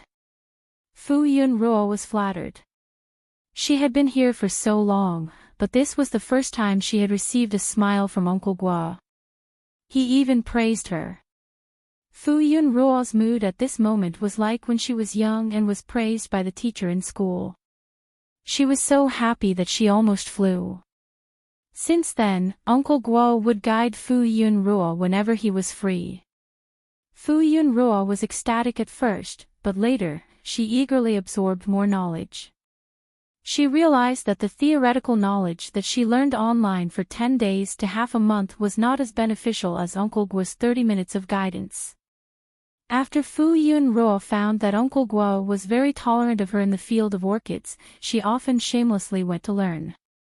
Because Uncle Guo stayed in the flower shed all day and the temperature in the flower shed was relatively constant, Fu Yunruo would occasionally carry her baby and study by the side. Fu Yunruo only realized the passage of time when she suddenly saw one baby sitting up on the small bed. Ah, my son knows how to sit. She calculated the time and realized that the baby was already 6 months old. Fu Yun felt that she had neglected the baby during this period of time and felt guilty, so she spent more time by the baby's side. It just so happened that Uncle Gua had given her a basic handbook. She could read more and memorize it. If she didn't understand it, she could ask for advice. Therefore, when the baby was sleeping at the side, Fu Yun was reading at the side. Halfway through, she suddenly heard movement. Fu Yun Ruo stood up doubtfully and walked outside. Indeed, she heard some movement at the metal gate. She walked over. Who is it? Hello, I'm looking for Teacher Gua. Fu Yun was answered by a middle-aged man's voice. She looked outside and saw a man in a suit standing outside the iron fence. The man gave Fu Yun a friendly smile. My name is Chi Weiqing. Her eyes were a little surprised. This person obviously came from a big city outside. He was a very handsome man who looked to be in his early 30s. However, she did not open the door. Instead, she said, I'll go and ask Uncle Gua. Fu Yun Ruo had been working here for so long. Other than the Guo family who came to take a look and send some rice and vegetables, no one else had come. This was the first time a foreigner had come to look for Uncle Gua. Fu Yun Ruo was quite curious. This person called Uncle Gua as a teacher. Was Uncle Gua a teacher in the past? She went to the flower shed to find Uncle Gua and said, Uncle Gua, there's a person called Chi Weiqing outside looking for you. When Uncle Gua heard this name, he immediately frowned. What is he doing here? He was obviously in a bad mood. Fu Yun Ruo leaned on the door and asked, Do you want him to come in? Uncle Gua said impatiently, Let him in. Let him stay by himself. Hurry up and send him away. Fu Yun Ruo understood what he meant. Then I'll go and open the door. Remember to come over. Fu Yun Ruo hurriedly ran to open the door. Sorry for the wait. That person had been waiting outside the door. When he heard Fu Yun Ruo's words, he said, I took the liberty to disturb you. The moment Chi Weiqing saw Fu Yun Ruo, he was stunned. He had never seen such a beautiful woman before. Previously, he had caught a glimpse of her and thought that she was already stunning enough. He never knew that such an outstanding woman existed in such a remote village. Which junior of his teachers was this? Chi Weiqing entered the door and smiled at Fu Yun Ruo in a friendly manner. Fu Yun Ruo could not help but return a smile. She had not seen such a graceful person in a long time. She was a little surprised. Fu Yun Ruo led him to the living room and invited him to take a seat. She then served him a cup of tea. Chi Weiqing had rushed over and was a little thirsty. After drinking half a cup of tea, he spoke to Fu Yun Ruo warmly. I didn't see you the last time I came over. Are you teacher's niece? No, I'm not. Fu Yun Ruo waved her hand. I'm here to work. My name is Yun Ruo. She introduced herself and then asked curiously, Mr. Chi, are you Uncle Gua's student? Yes, he was my teacher when I was in university. He could not help but laugh when he said that. But as far as I know, Uncle Gua went back to his hometown 20 years ago. You're only around 30 years old. Could it be that this person went to university when he was 10 years old? Fu Yun Ruo's eyes were filled with suspicion. Chi Weiqing could not help but laugh. I'm already 40 years old, young lady. Fu Yun Ruo. She really could not tell that he took such good care of himself. I'm sorry. Fu Yun Ruo was embarrassed by her own suspicion. It's okay. I'm very happy that you praised me for being young. Chi Weiqing did not mind at all. According to age, you should call me uncle. But since you call teacher uncle, then I'll be thick-skinned and call you Brother Chi since we're of the same generation. Brother Chi, Fu Yun Ruo called out and then explained, Uncle Gua is in the flower shed. He'll be here soon. Chi Weiqing nodded. He did not mind being neglected at all. He understood his teacher's temper very well. He calmly chatted with Fu Yun Ruo. After talking for a while, his occupational habit kicked in and he could not help but ask, Yun Ruo, have you ever thought of entering the entertainment industry? Ah. Fu Yun Ruo did not react for a moment. To be honest, your appearance is very good. If you enter the entertainment industry, you'll definitely be very popular. If there's a chance, you'll definitely soar to the sky. But I don't know anything. You can learn if you don't know anything. Chi Weiqing took out a business card. I'm a manager under Apple Entertainment. Our company has always treated its artists very well. If you sign with our company, I can definitely make you into a super A-list celebrity who's even more popular than Fang Shuiruo. Fang Shuiruo. Fu Yun Ruo's eyes moved. She had not heard this name from others for a long time. She knew about Apple Entertainment. It was the only entertainment giant that even Orange Entertainment, where the male and female leads were from, could not shake.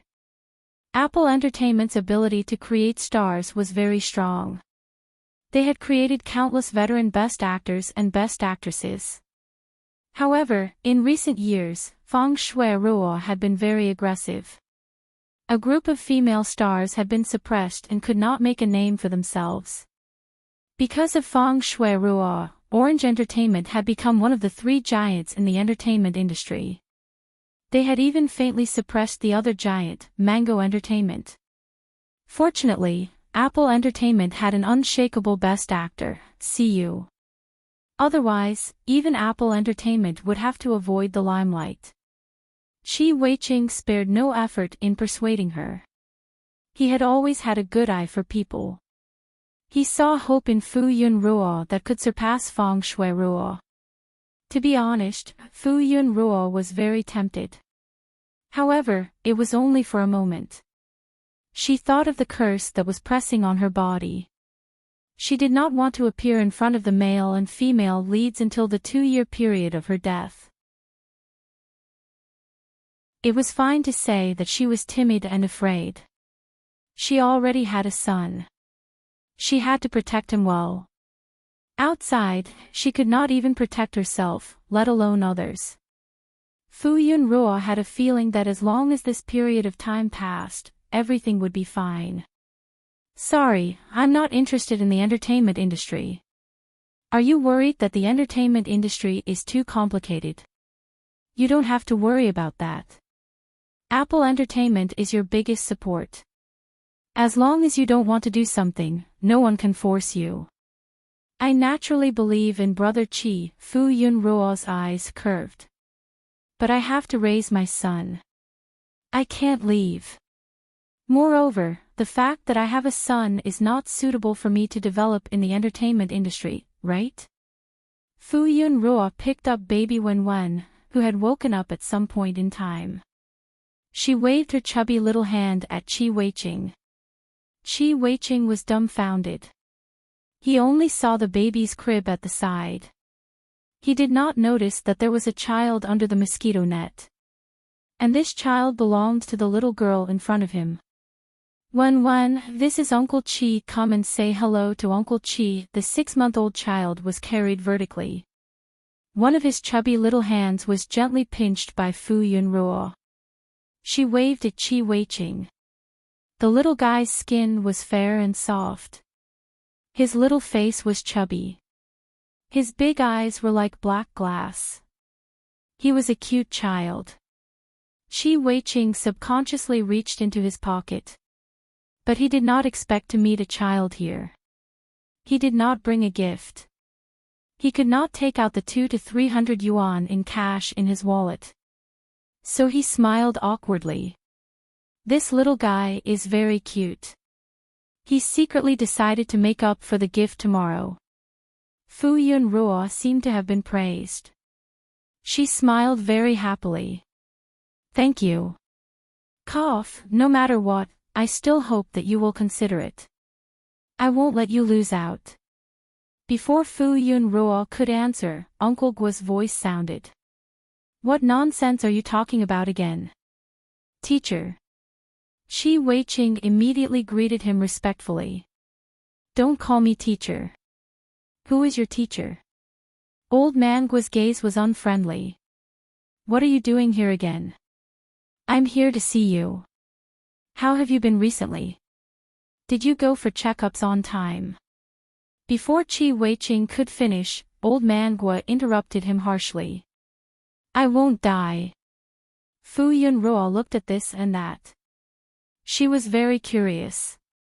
Qi Weiqing's tone was helpless. No matter what, you have to take care of your body. I'm here this time to bring you to the city for a checkup. No matter what, the medical equipment in the city is more advanced. Old man Guo did not appreciate it at all.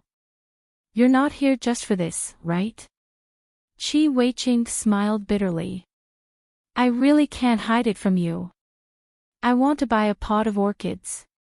Old man Guo flatly refused. Not for sale. Qi Weiqing said, Teacher, listen to me first. This time, the employer is willing to pay 10 times the price. You have to spend money to maintain the operation of this flower garden. The price you sell one pot of orchids is equivalent to selling 8 or 10 pots. You won't lose out. Old man Guo's tone was sarcastic. Sell it to your employer and then destroy the orchids that I painstakingly cultivated. Qi Weiqing. This, he had nothing to say. Old man Guo started to chase him away. Not for sale means not for sale. Get out, get out. Qi Weiqing could only walk out as he said, then it's settled. I'll take you to the city hospital tomorrow. Qi Weiqing had already been chased away. Fu Yunruo could only vaguely hear some voices behind him. In the end, she could not hear anything at all. When Uncle Guo came back, he was still cursing. Bastard! Fu Yunruo looked at the business card in her hand. She hesitated for a moment before putting it away. Qi Wenruo was stunned.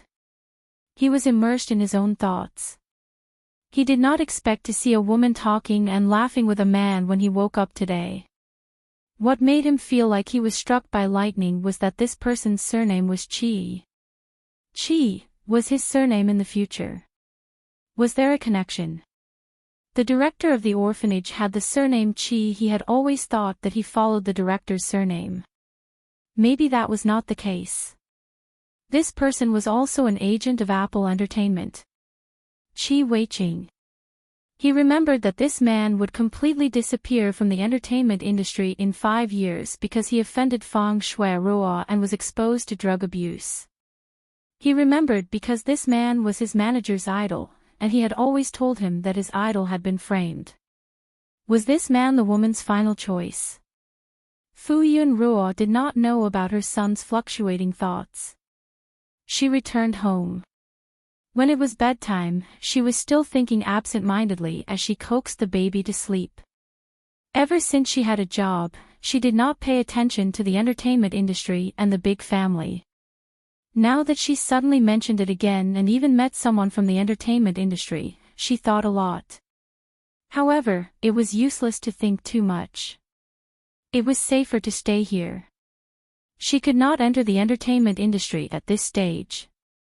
The entertainment industry was now the world of the male and female leads. Wouldn't she be digging her own grave if she entered it? Unless she found the backing of the only person who could make them avoid the limelight, CU. However, even if she signed with Apple Entertainment, there was no guarantee that the big actor from the same company would protect a small fry like her. How could an invisible person like her find a backing? Why would he notice an invisible person like her? Forget about it. Fu Yunruo suddenly thought that if she did not enter the entertainment industry, she could try live streaming. Perhaps it was because this world was based on the entertainment industry. The entertainment industry was very developed, and live streaming was a very popular industry. Some very famous live streamers were almost as famous as A-list celebrities. However, such live streamers were very rare. There were many types of live streaming. She could live stream without showing her face. Perhaps she could even earn some money. This was very suitable for her now. A salary of 1,000 yuan was not enough to save money. If she had a small illness or disaster, she would not even be able to pay for the medical bills, earn money. Fu Yunruo was shamelessly tempted. However, the content of the live stream was a problem. Chapter 10. Chiwen did not sleep well that night. He fell into a grey dream and could not break free no matter how hard he tried. He struggled for a long time before he finally broke free from the nightmare and opened his eyes. He stared blankly at the empty space and was immersed in a depressed mood. He did not remember what he dreamed of. He only remembered how he felt at that time. Fear, uneasiness, fear. He did not want to cry, but a baby's tear ducts were not controlled by humans. Fu Yun had just fallen asleep not long ago when she suddenly felt movement beside her. Before she opened her eyes, she reached out her hand to comfort him. Wen, what's wrong? Hearing the child's short cries, Fu Yun instantly woke up. She took a closer look and saw Wen's face was red. Tears rolled down from the corners of his eyes and he was sobbing. She quickly carried the child up and got off the bed. She paced back and forth and coaxed him, oh, don't cry, don't cry. She quickly changed his diapers and made milk powder, but no matter how she fed him, he refused to drink it. Instead, he cried even louder. Is the baby feeling unwell somewhere? Fu Yun was anxious. She gently rubbed his little tummy. Is the baby's tummy uncomfortable? Mommy will rub it for you. It hurts. The crying stopped for a moment. He looked at Fu Yun with his big wet eyes. She had just heaved a sigh of relief when the next moment, a shocking cry sounded. Hearing this woman's gentle voice, Chiwen felt even more wronged. Perhaps it was because of the nightmare. He broke down his psychological barrier and could not help but cry out loud. He recalled the days when he was hungry in the orphanage and fought with other children over a steamed bun. When he was 12 or 13 years old, he heard that the entertainment industry was making money. He ran to the film studio to be a low-level actor and was bullied because he was young and had no background. Since she was destined to abandon him, why was she so good to him? Why was she so good to him? Why was she so good to him? Why was she so reluctant to leave him? If you don't want me, I don't want you either. If you don't want me, I don't want you either. Wen's cries were heart-wrenching. Her small hands tightly grasped Fu Yunruo's hair and refused to let go. Her tear-stained face was bright red, and her childish cries turned from loud to hoarse. Fu Yun tried to coax him for a long time, but to no avail. When she heard her son's cries, her nose turned sour and tears streamed down her face. Baby! Don't cry. Mummy is here. Fu Yun coaxed as she cried. Don't be afraid. Sob. Baby, don't be afraid. When Aunt May came over, she saw two teary eyes, one big and one small. Wen's baby had been very quiet and obedient ever since he was born. He rarely cried, so when Aunt May saw that Fu Yun could be brought over alone, she would only occasionally lend a hand. Aunt May was also shocked by the sudden crying in the middle of the night and faintly heard it. She quickly got up to check on the situation. Aunt May. Sob, sob. The baby is crying. What should we do? Fu Yun looked helpless and asked for help. What should we do? Sob, it's okay. Let me take a look. It's normal for children to cry in the middle of the night. Don't panic. Aunt May wanted to carry the child over to take a look, but she did not expect that the moment she did so, the baby would cry even louder. Afraid that the baby would cry until his throat was damaged, Aunt May could only instruct from the side, "Roar, roar, change your posture and carry him like this." Oh. Fu Yunruo had a backbone and quickly adjusted her posture according to Aunt May's instructions. She carried the baby vertically and pressed his small body tightly against her. "Hoo fur, you won't be scared." Aunt May stroked her back and gently comforted her. Fu Yunruo quickly copied her. "Hoo fur, you won't be scared. Mummy is here. Baby, don't be afraid." Fu Yunruo stopped crying and paced back and forth while carefully comforting her. She did not know if it was effective, but not long after, when Wen's cries gradually stopped. Her small throat was still sobbing, and there were still tears hanging from her eyelashes. Fu Yunruo touched her small face. It was ice cold. "Come and wipe Wen's face for her." While Fu Yunruo was comforting the baby, Aunt May did not stay idle. She filled a basin with clean hot water, washed a small towel, and handed it to Fu Yunruo. Fu Yunruo wiped Wen's face and neck, and she also wiped her small hands. She touched the baby's back. The little guy was sweating from crying, so she quickly wiped her body and changed into a small set of clothes. "Come and drink some water." Aunt May handed over a small milk bottle in time.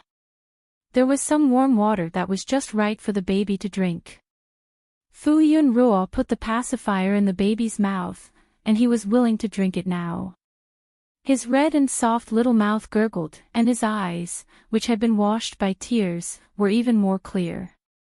He held the milk bottle with one hand, and the other hand was tightly holding the ends of Fu Yunruo's hair. Her heart was about to melt. When baby gurgled, and his eyelids slowly closed. After a while, he stopped moving. Fu Yunruo waited for a while before she took the milk bottle away. She leaned over to give the baby a kiss, and then carefully lay down beside the baby. Aunt May poured away the water in the basin, tidied up the things, and then said softly, "I'll go back first." Fu Yunruo turned her head and said softly to her, "Aunt May, why don't you sleep with us? It's so late, don't go back. It's too troublesome." Then she said, "If when Ruo cries again, I won't feel safe if you're not here." "No, when Ruo won't cry again." Although she said that, Aunt May stayed. She tidied up a little and then slept inside. The bed was very big, and it was more than enough for 2 adults and a child to sleep. Aunt May said gently, "Sleep, I'm here." "Okay." Fu Yunruo replied with a nasal voice, and then closed her eyes. However, she did not feel sleepy for a while. From the time the baby was born until now, this was the first time Fu Yunruo saw the baby crying hysterically. She was very concerned and sad. Wen rarely cried. Even if there was a period of time when she liked to make trouble, she did not cry. Occasionally, she would cry, but it was just a symbolic cry and she would stop crying after a while. It was unlike tonight, when her crying made her heart ache. She was worried about it, so she did not sleep well for the rest of the night. When she suddenly woke up, Aunt May was no longer in bed. She lay down for a while, but her mind was still not clear. For a moment, she did not know what time it was. She heard a slight movement outside. Just as she was about to get up, a tuft of her hair was still in Wen's hand. Wen slept with her limbs spread out. Her little chubby hands were clenched tightly, and she was even snoring. She touched Wen's little face. It was normal body temperature, and her mood was slightly relieved. After thinking about it, she continued to lie down. But soon, there was movement beside her. Fu Yunruo looked up and saw Wen's eyelids moving. She blinked her eyes and quickly focused. Ah, he looked at Fu Yunruo. Her little voice was soft and tender, and it was not affected by last night's crying at all. Fu Yunruo lowered her head and rubbed his little face. Little rascal, ah da. Ah ah ah. Chi-Wen danced and said something that no one could understand.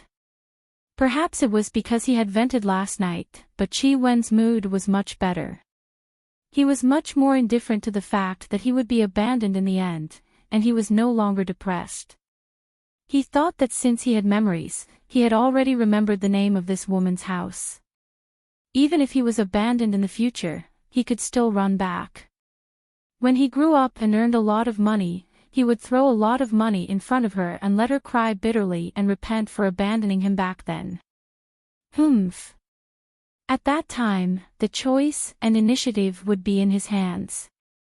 Fu Yunruo did not know what her son was thinking. She saw that the baby was very energetic, so she carried the baby and walked out of the room. Aunt May was in the kitchen. When she saw Fu Yunruo and her son coming out, she smiled and said, "Ruo Ruo, I've made breakfast. Remember to eat when you get up." "Okay, thank you, Aunt May." Fu Yunruo smiled. She had also cried for a long time last night. At this moment, her eyes were still a little red and swollen, and she looked very delicate. "Come, let me carry Wen." Aunt May carefully took it. Seeing that he did not reject it this time, her face immediately bloomed into a smile. "You little sweetheart." Fu Yunruo went to wash up. Aunt May smiled and helped Wen wash up. Fu Yunruo looked at the breakfast Aunt May made. She had made a pot of soft and fragrant millet porridge. She took out 2 bowls and held them out. "Aunt May, come and eat." Fu Yunruo went into the room to feed the baby. After she was full, the millet porridge was almost dry. She placed the baby in the stroller and watched from the side. Then, she spoke to Aunt May. "Aunt May, why is Wen crying so hard?" She still could not let go. "He's not hungry, nor is he feeling unwell, this is very normal. Other than feeling unwell, children will also cry when they are shocked. In my opinion, Wen was shocked, causing him to feel insecure. Children don't know how to speak, so he cried." Shocked. Fu Yunruo blinked. Did Wen have a nightmare? Maybe. Let's see if he'll be like this tonight. If he still cries, I'll help you take a look. Okay, sorry to trouble you, Aunt May. Are you going to the flower garden today? Yes. Fu Yunruo hesitated for a moment. Yesterday, Brother Chi said that he was going to bring Uncle Guo for a physical examination. She still did not know the situation. She could not leave the flower garden alone. Fu Yunruo confirmed, "Is Wen all right?" "He's fine. Don't worry." Only then did Fu Yunruo feel at ease. After breakfast, she bid farewell to Aunt May and rode her little donkey to work. When she and the baby arrived at the flower garden, Uncle Guo was still there. Chi Weiqing had also arrived early. He was still wearing a suit, but he was instructed by Uncle Guo to water the flowers, fertilize the fertilizer, and take care of the flowers and plants. Fu Yunruo looked at his orderly movements and was very surprised. Wasn't this a manager? He actually knew how to take care of the flowers and plants. "Yunruo, you're here." Chi Weiqing smiled and greeted her. Fu Yunruo was prepared to put Wen on the small bed to help Chi Weiqing. She did not expect Wen to be unusually clingy to her today. Once she carried her and put her down, her small body was like soft noodles. Her 2 chubby little feet refused to touch the ground, and her small hands and feet touched her body softly. Fu Yunruo did not succeed in putting Wen down a few times, so she could only carry her and watch Chi Weiqing work not far away. Qi Weiqing suddenly thought of something. He put down the work he was doing and went out. When he came back, he was holding a small car. This is my greeting gift to Wenwen. I was in too much of a hurry yesterday, so I have to make it up to you today. Qi Weiqing smiled as he handed it over. It was obvious that this was a high-end toy car from a big brand. Fu Yun hurriedly refused. You're spending too much money. It's good that you're sincere. How can I accept such an expensive gift? This is my gift to the child. You must accept it. Besides, I've already bought it. It would be a waste if you don't accept it. You can give it to the kids at home too. I'm not married yet. Qi Weiqing laughed. Fu Yun could only accept it on behalf of her child. Thank you, Brother Qi. Then he placed the toy in front of Wenwen and said softly to Wenwen, Come. Wenwen thanks Uncle Qi. Qi Wen looked at the little cart, then looked at it again. Then, he pushed it with his chubby hands and shouted fiercely at Qi Weiqing. Don't even think about buying him over with a mere toy.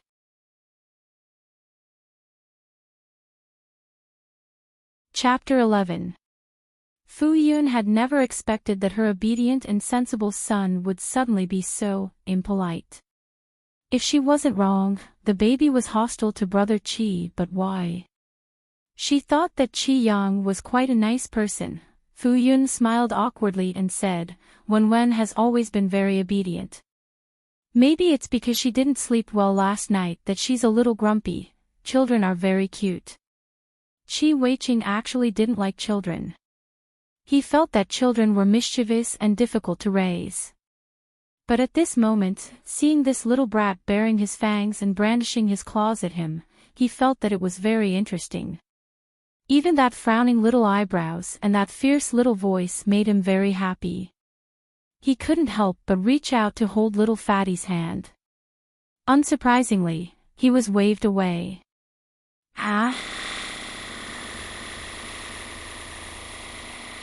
He thought that he looked very fierce when he frowned, but in fact, when his puffy cheeks trembled, he looked especially cute, so cute that it made people's hearts melt. Qi Weiqing's smile deepened. He felt that this child was very much to his liking, and he didn't know if it was an illusion, but he felt that this child looked a little familiar, but he couldn't remember where he had seen him before. Fu Yun was quite happy to see her son being so lively, so she did not stop the two of them from interacting. Qi Weiqing teased the child for a while before he reluctantly withdrew his hand. Then, he went out to continue tending to the orchids. Seeing this, Fu Yun wanted to help, but the child was too clingy. She put the baby on the small bed with great difficulty. Just as she was about to step out of the door, she was called back by Ya. Fu Yun tried a few times, but she could not step out of the door of the living room. Qi Wen sat on the small bed and stared at Fu Yun Ruo unhappily. They hadn't even confirmed their relationship yet, but she was already abandoning her son to follow that man. He wasn't willing to see them go off to spend time alone and leave him behind. If Fu Yun knew her son's inner thoughts, she would definitely not know whether to laugh or cry. She really did not have those messy thoughts. Qi Weiqing was a good person, but she really did not have those thoughts. Moreover, he didn't seem to have any thoughts about her. She just felt that it was her job, and it wasn't right to let others do it for her. Fu Yun Ruo spent the entire morning around this little ancestor. At noon, she made a sumptuous lunch. She made a bowl of minced pork and egg soup for Wenwen. A 6-month-old baby could already be fed some supplementary food. Fu Yun specially learned a lot of nutritious baby meals and made different dishes for Wenwen. Ever since Wenwen was given supplementary food, he especially liked it. He liked it even more than milk. Basically, he was not willing to drink breast milk anymore. If Fu Yun thought about it, other people's babies might need a process to be weaned, and the babies would even cry and make a fuss. Her family did not have this worry at all. If Fu Yun had not heard from an experienced elder that the best time to wean a child was 8 months old, and the child was completely weaned between 1 year old and 1.5 weeks old, one would have started weaning at 6 months old. During this period of time, she would occasionally feed him, but the frequency had decreased. She would only feed him once or twice a day. At noon, Qi Weiqing stayed for lunch. Uncle Guo's expression was still ugly, but he would pay attention to Qi Weiqing. Not long after lunch, Uncle Guo bluntly asked Qi Weiqing to go to work. He went to take an afternoon nap. Fu Yunruo also took the child to take an afternoon nap. After coaxing Wen to sleep, Fu Yunruo thought about it and put her phone to the side. Then, she made a call with another phone. This was a method that she had thought of previously. Uncle Guo did not ask her to work at any time, but she was paid. It was not good to take care of the child and not do anything. Children were more sleepy, so she wanted to do some work while Wen was sleeping. It was fine near the house. She could notice the movements in the house at any time. But if she was far away, she could not hear anything. So she thought of a method. For this reason, she specially bought an old phone that cost 100 yuan. She placed the phone on the table. Both sides were constantly on the phone, so she could pay attention to the child's movements at any time. She did not have many opportunities to do this, and the free phone call time every month was enough. At least, the effect of doing this before was quite good. This time, after coaxing Wen to sleep, she did this again. Then, she hurried over. She was really embarrassed to be so heartless and wait to sleep while others were working. When Fu Yunruo arrived at the flower shed, Qi Weiqing was fiddling with a potted plant. When he saw Fu Yunruo coming over, he smiled very amiably. Fu Yunruo also took the tools over and looked for work to do. But after looking for a long time, it seemed that there was nothing for her to do. Currently, the only thing that needed to be done was the pot of orchids in front of Qi Weiqing. She said, "Brother Qi, why don't you rest for a while and let me do it?" "No need, I'm almost done." Fu Yunruo could only stand not far from Qi Weiqing and watch him trim the leaves of the orchids. She could not help but sigh. "Brother Qi, you know so much." Actually, she was quite embarrassed. Qi Weiqing had done all her work. "I majored in plant science in university. My teacher was my mentor," Qi Weiqing said with a smile. Fu Yunruo blinked her eyes in surprise and sighed. "Then your specialization is a little too big." A plant science major actually went to the entertainment industry to be an agent, and he seemed to be doing very well. There's no other way. Although I majored in this major, I'm really not cut out for it, so I changed my profession. Qi Weiqing was a little helpless. One situation was really unpredictable. Back then, he chose this major because he was interested in these things, but he really did not have the talent. Moreover, he was a layman. He wanted to earn more money and live a good life. He used to envy his teachers and classmates. Some of them specialized in cultivating rare herbs. Once they cultivated them, it was not a problem to become rich overnight. But the prerequisite was that they had to be patient enough to do research and cultivation. They also had to have the talent. From university to the 2 years after he graduated, he also immersed himself in cultivating rare orchids, but he did not have any achievements. He was so poor that he could only afford to eat instant noodles. Later on, he entered the entertainment industry. It was really a coincidence. He did not expect that he seemed to be quite suitable for this industry. The first time he brought a newcomer, he became popular. Later on, he took root in this industry. Fu Yunruo understood this very well. Just like many of her classmates in the past, they majored in this major, but many of them did not engage in this industry. Moreover, what they liked might not be able to make a living. There were very few people who could choose to engage in an industry that they liked. Brother Chi, you are very suitable for the entertainment industry. Chi Weiqing smiled, it's okay. I can barely make it. Then he said, you are also very suitable for the entertainment industry. Have you considered the matter about entering the entertainment industry? Ah. Chi Weiqing said seriously, my judgment of people is rarely wrong. You have a very unique and beautiful face, and it's very easy for the audience to remember you. Your face has a wide range of acting roles, and it's suitable for any drama. You have a lot of natural advantages, and I can see the potential in you to become famous. Fu Yunruo could not help but touch her face. Was she really that good? In fact, her current facial features were similar to her previous life. It was just that her current appearance was the enhanced and refined version. The original owner of this body had been wearing heavy makeup since junior high school. The heavy makeup and big red lips made her look very aggressive. Ever since she came to this world, she did not touch any makeup. At most, she would use some moisturizing cream. She even used the same moisturizing cream as the baby. Now, she could be considered a natural carving. Anyway, she felt that she looked better without makeup than with heavy makeup. In fact, the original owner of this body had appeared in public before. Because of her relationship with the female lead, she had a very bad reputation in the entertainment industry. She believed that Chi Weiqing must have heard of her before. He might have even seen her in public before.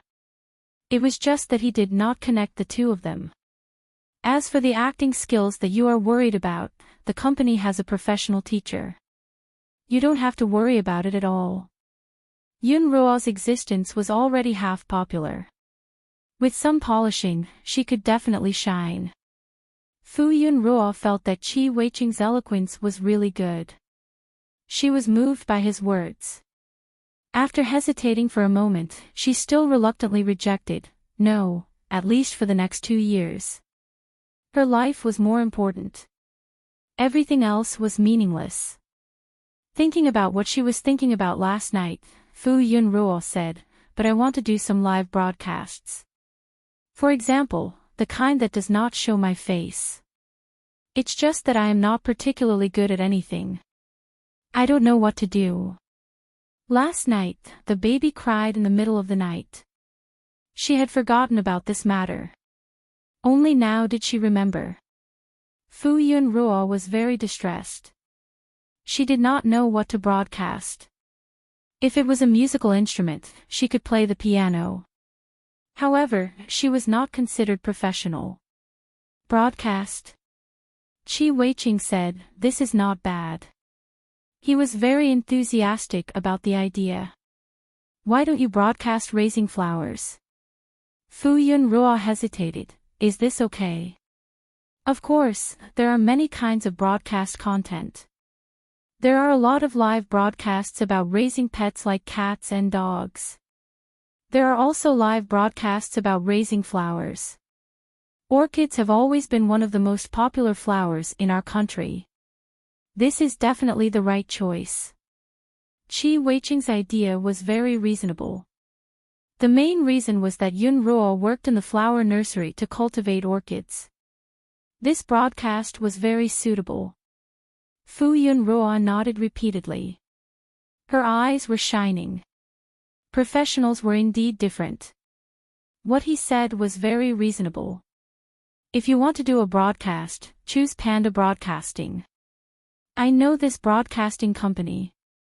The contract is relatively fair. Moreover, I know the person in charge.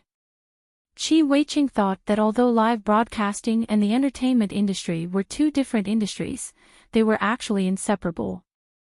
There were many people who went to the entertainment industry after becoming popular through live broadcasting.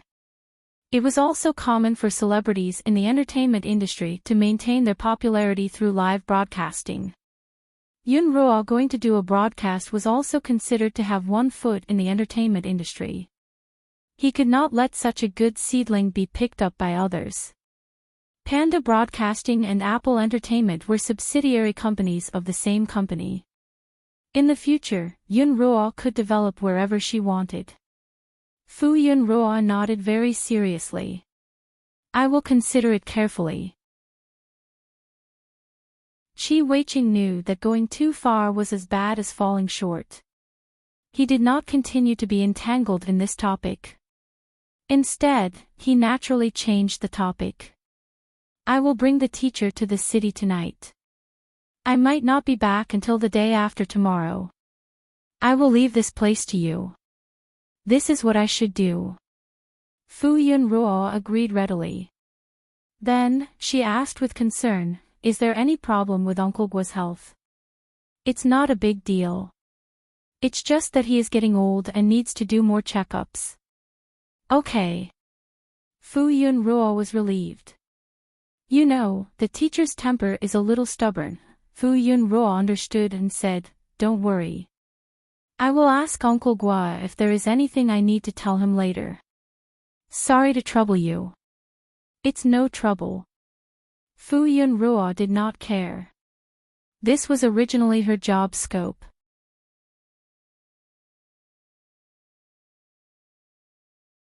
Chapter 12.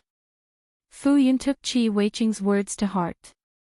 At night, she carried the baby and turned on her phone to download the Panda live streaming app. Qi-wen leaned in Fu Yun's arms and stared at the phone screen. He looked very serious, as if he could understand it. Fu Yun did not want the child to come into contact with electronic products too early, but this little guy was especially naughty tonight. Unless you did not play with your phone, you would stick to her as soon as you saw her pick up the phone. She had no choice but to carry the baby. Fortunately, the baby only wanted to watch and did not reach out to snatch the phone, so he did not disturb her. Fu Yun decided to start the live streaming as soon as possible. She felt that Brother Qi's suggestion was very helpful. She still had a job in this rural area, so she did not have many choices for live streaming content. She did not know how to cook famous dishes and only knew how to cook some home-cooked dishes. She could not sing better than professional singers. She had to show her face in a mukbang broadcast. She could not possibly film these unpolluted rural scenery, right? Fu Yun scrolled through the recommended live streaming on the homepage, and she could not stop scrolling. The live streaming room with millions of fans was super lively and interesting. No wonder the live streaming industry was so popular. It was indeed poisonous. Once you entered, you could not leave. If it were not for a little fat hand slapping on the screen, Fu Yun would continue to be addicted to the live streaming and could not stop. Only then did she remember her business. She had to study how the live streamer did it. She studied the rules, registered an account, opened the live streaming room, and chose the tag. What was the tag for cloud nurturing flowers? She searched and indeed, there was a live streaming related to flower nurturing, so she chose the tag accordingly. After studying the live streaming room, Fu Yun began to study the contract. If possible, Fu Yun did not want to sign the contract. She was worried that if her identity information was leaked, it would be easy to find traces. Then, her efforts to hide for so long would be in vain. The profits of Panda live streaming were divided into two categories, those who signed the contract and those who did not sign the contract. Those who did not sign the contract and the platform would get a 30-70 split. Those who signed the contract would get a higher percentage than those who did not sign the contract. Fu Yun felt that she was thinking too much. She might not be able to make any waves, so she did not have to think about signing the contract for the time being. Uncle Guo left with Qi Weiqing after dinner that day. Fu Yun Ruo took on the heavy responsibility of taking care of the flower beds. Early the next morning, she carried Wen over.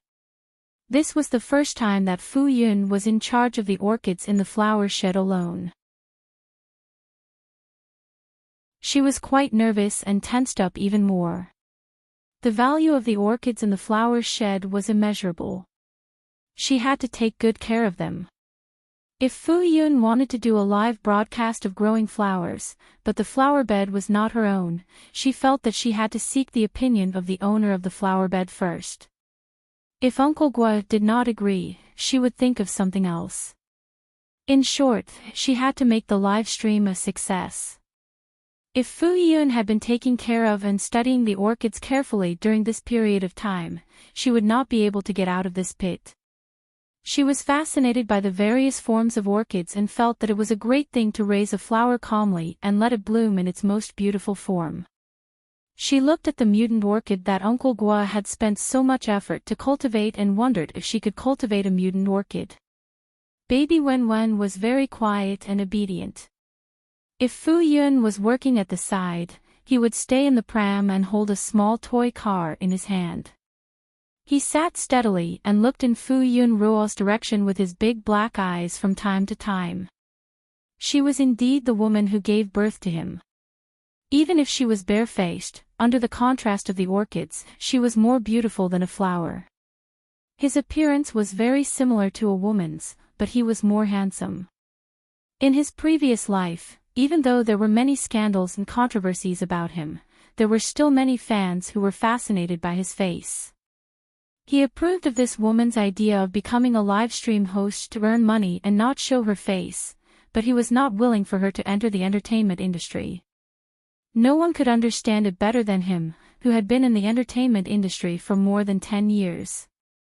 He had climbed from the bottom to the top and had seen many dark and dirty things along the way. This woman was so naive and stupid, she would definitely be eaten until there was nothing left. So, it was fine to be a live stream host who did not show her face and earn some money. When he grew up, he would be able to earn money on his own. At that time, he would not have to worry about money anymore. Uncle Gua and Chi Weiqing came back in the afternoon of the second day.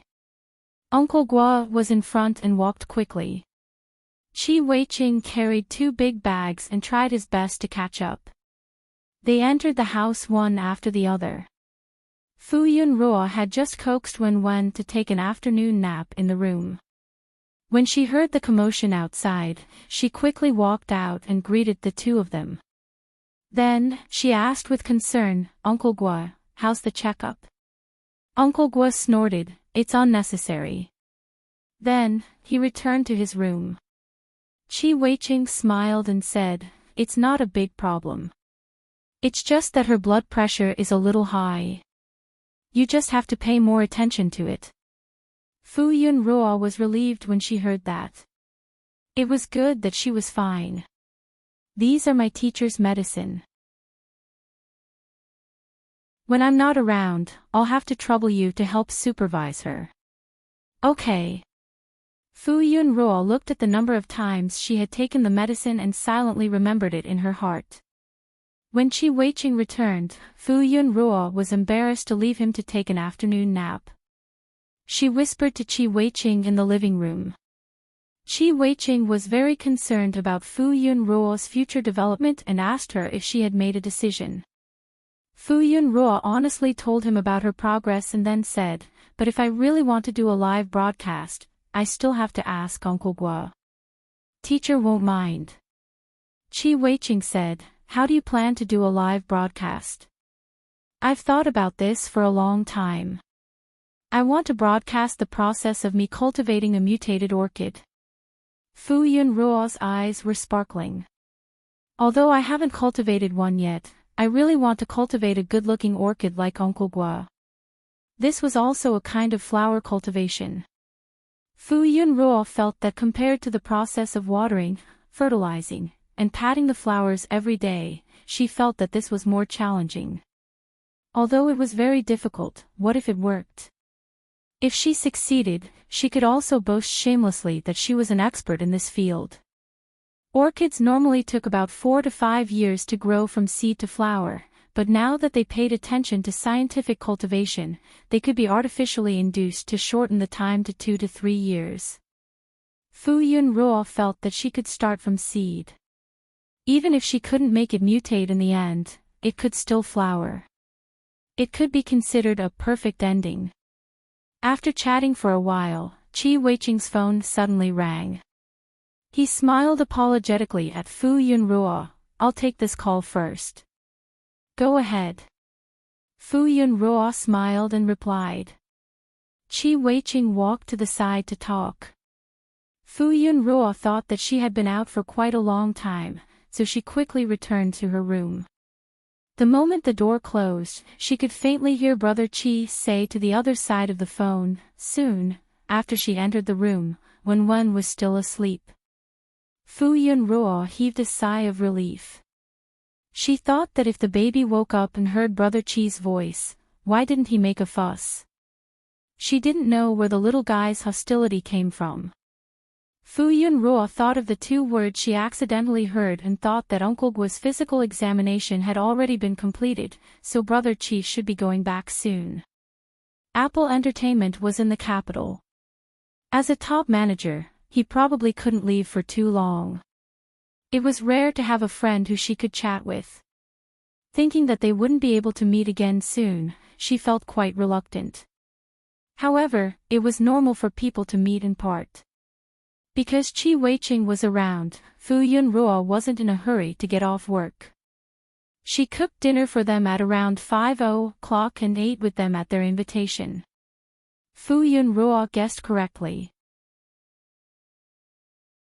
After dinner, before she left, Qi Weiqing said goodbye to them. Fu Yunruo asked, "Are you leaving tonight?" "My flight is tomorrow. I have to leave tonight. Otherwise, he wouldn't be able to make it." This remote village was very far from the city, and the road conditions were complicated. He had to drive 5 to 6 hours to find a hotel in the city to stay the night. The next day, he had to drive another 2 to 3 hours to the airport and take a flight back to the capital. Qi Weiqing didn't stay for long and was about to leave. Before he left, he asked Old Guo for a pot of orchids. Old Guo, who was already in a bad mood, suddenly frowned and said, "Get lost. Don't ruin my orchids." Although he was scolding, Old Guo still gave him a pot of orchids that looked the best to take care of. Qi Weiqing held the pot of orchids and quickly left with a smile. "Teacher, I'll come again next time when I'm free." Uncle Guo roared angrily, "If you come again, I'll break your legs." Fu Yunruo didn't dare to say anything. She thought that Uncle Guo must be reluctant to let Brother Qi leave. He was actually very happy that someone remembered him, but he didn't mean what he said. However, she didn't expect that the next day, Uncle Guo was still angrily scolding Qi Weiqing for ruining the orchids. Fu Yunruo listened for a long time and couldn't help but say weakly, "Actually, Brother Qi is very good. He can take good care of the orchids." He was much more professional than her. Uncle Guo was still angry. That damn brat didn't want to take care of them himself. He wanted to give them to that brat. Every pot of orchids died. What a waste of my flowers. Fu Yunruo blinked her eyes. She was curious as to who that brat was. But Uncle Guo didn't say anything else. Fu Yunruo didn't ask further. She was afraid that the more she asked, the angrier he would be. After a long time, Fu Yunruo guessed that Uncle Guo wasn't angry anymore. She went up to him and asked, "Uncle Guo, do you think I can cultivate orchids now?" During this period of time, she had been assisting Uncle Guo. She had also read the few books that Uncle Guo gave her. But she didn't try it out, so she didn't know if it was possible. Uncle Guo looked over.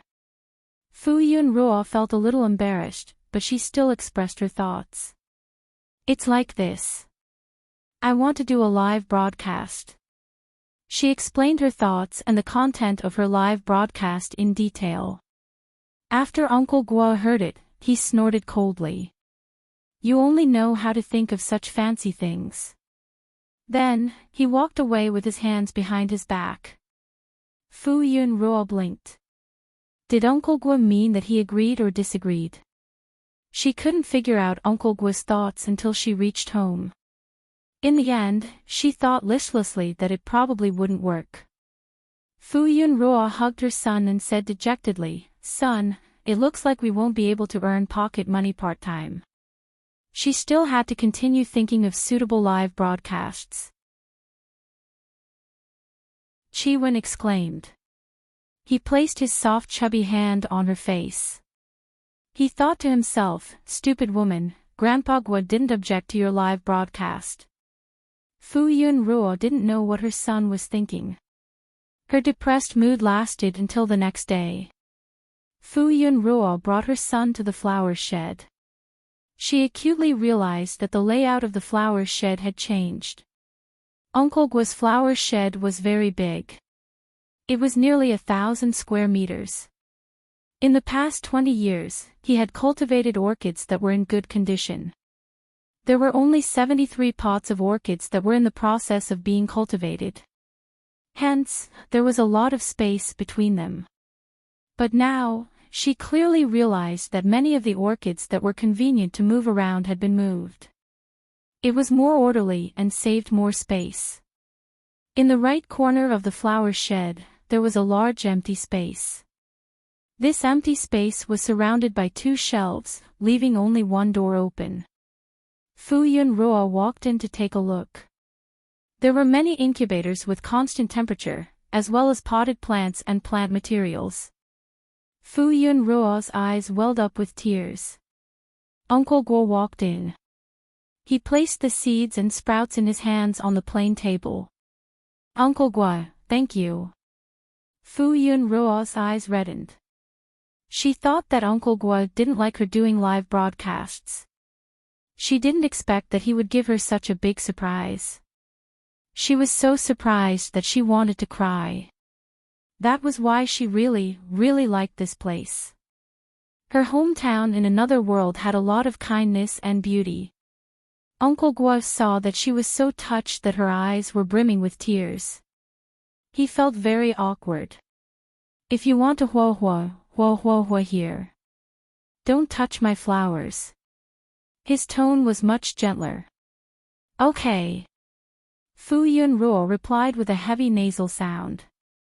Uncle Guo put down the things and left to observe his precious flowers. Fu Yunruo wiped away the tears from the corners of her eyes and began to arrange the seeds and sprouts. She smiled like a flower. This pear blossom with tears was very moving. On the other side, Chi Weiqing was travel-worn. He spent a day and a night returning to the capital. He didn't even have time to return home to put away his luggage before he was urgently summoned to the company. "Ah, Cheng, you're finally back." Yuan Axian specially waited at the entrance of the building. When he saw Chi Weiqing, he immediately went up to him excitedly. "If you didn't come back, I wouldn't have been able to take it." "Yuan bro," Chi Weiqing shouted. Then he smiled and said, "Didn't I rush back? It's been hard on you."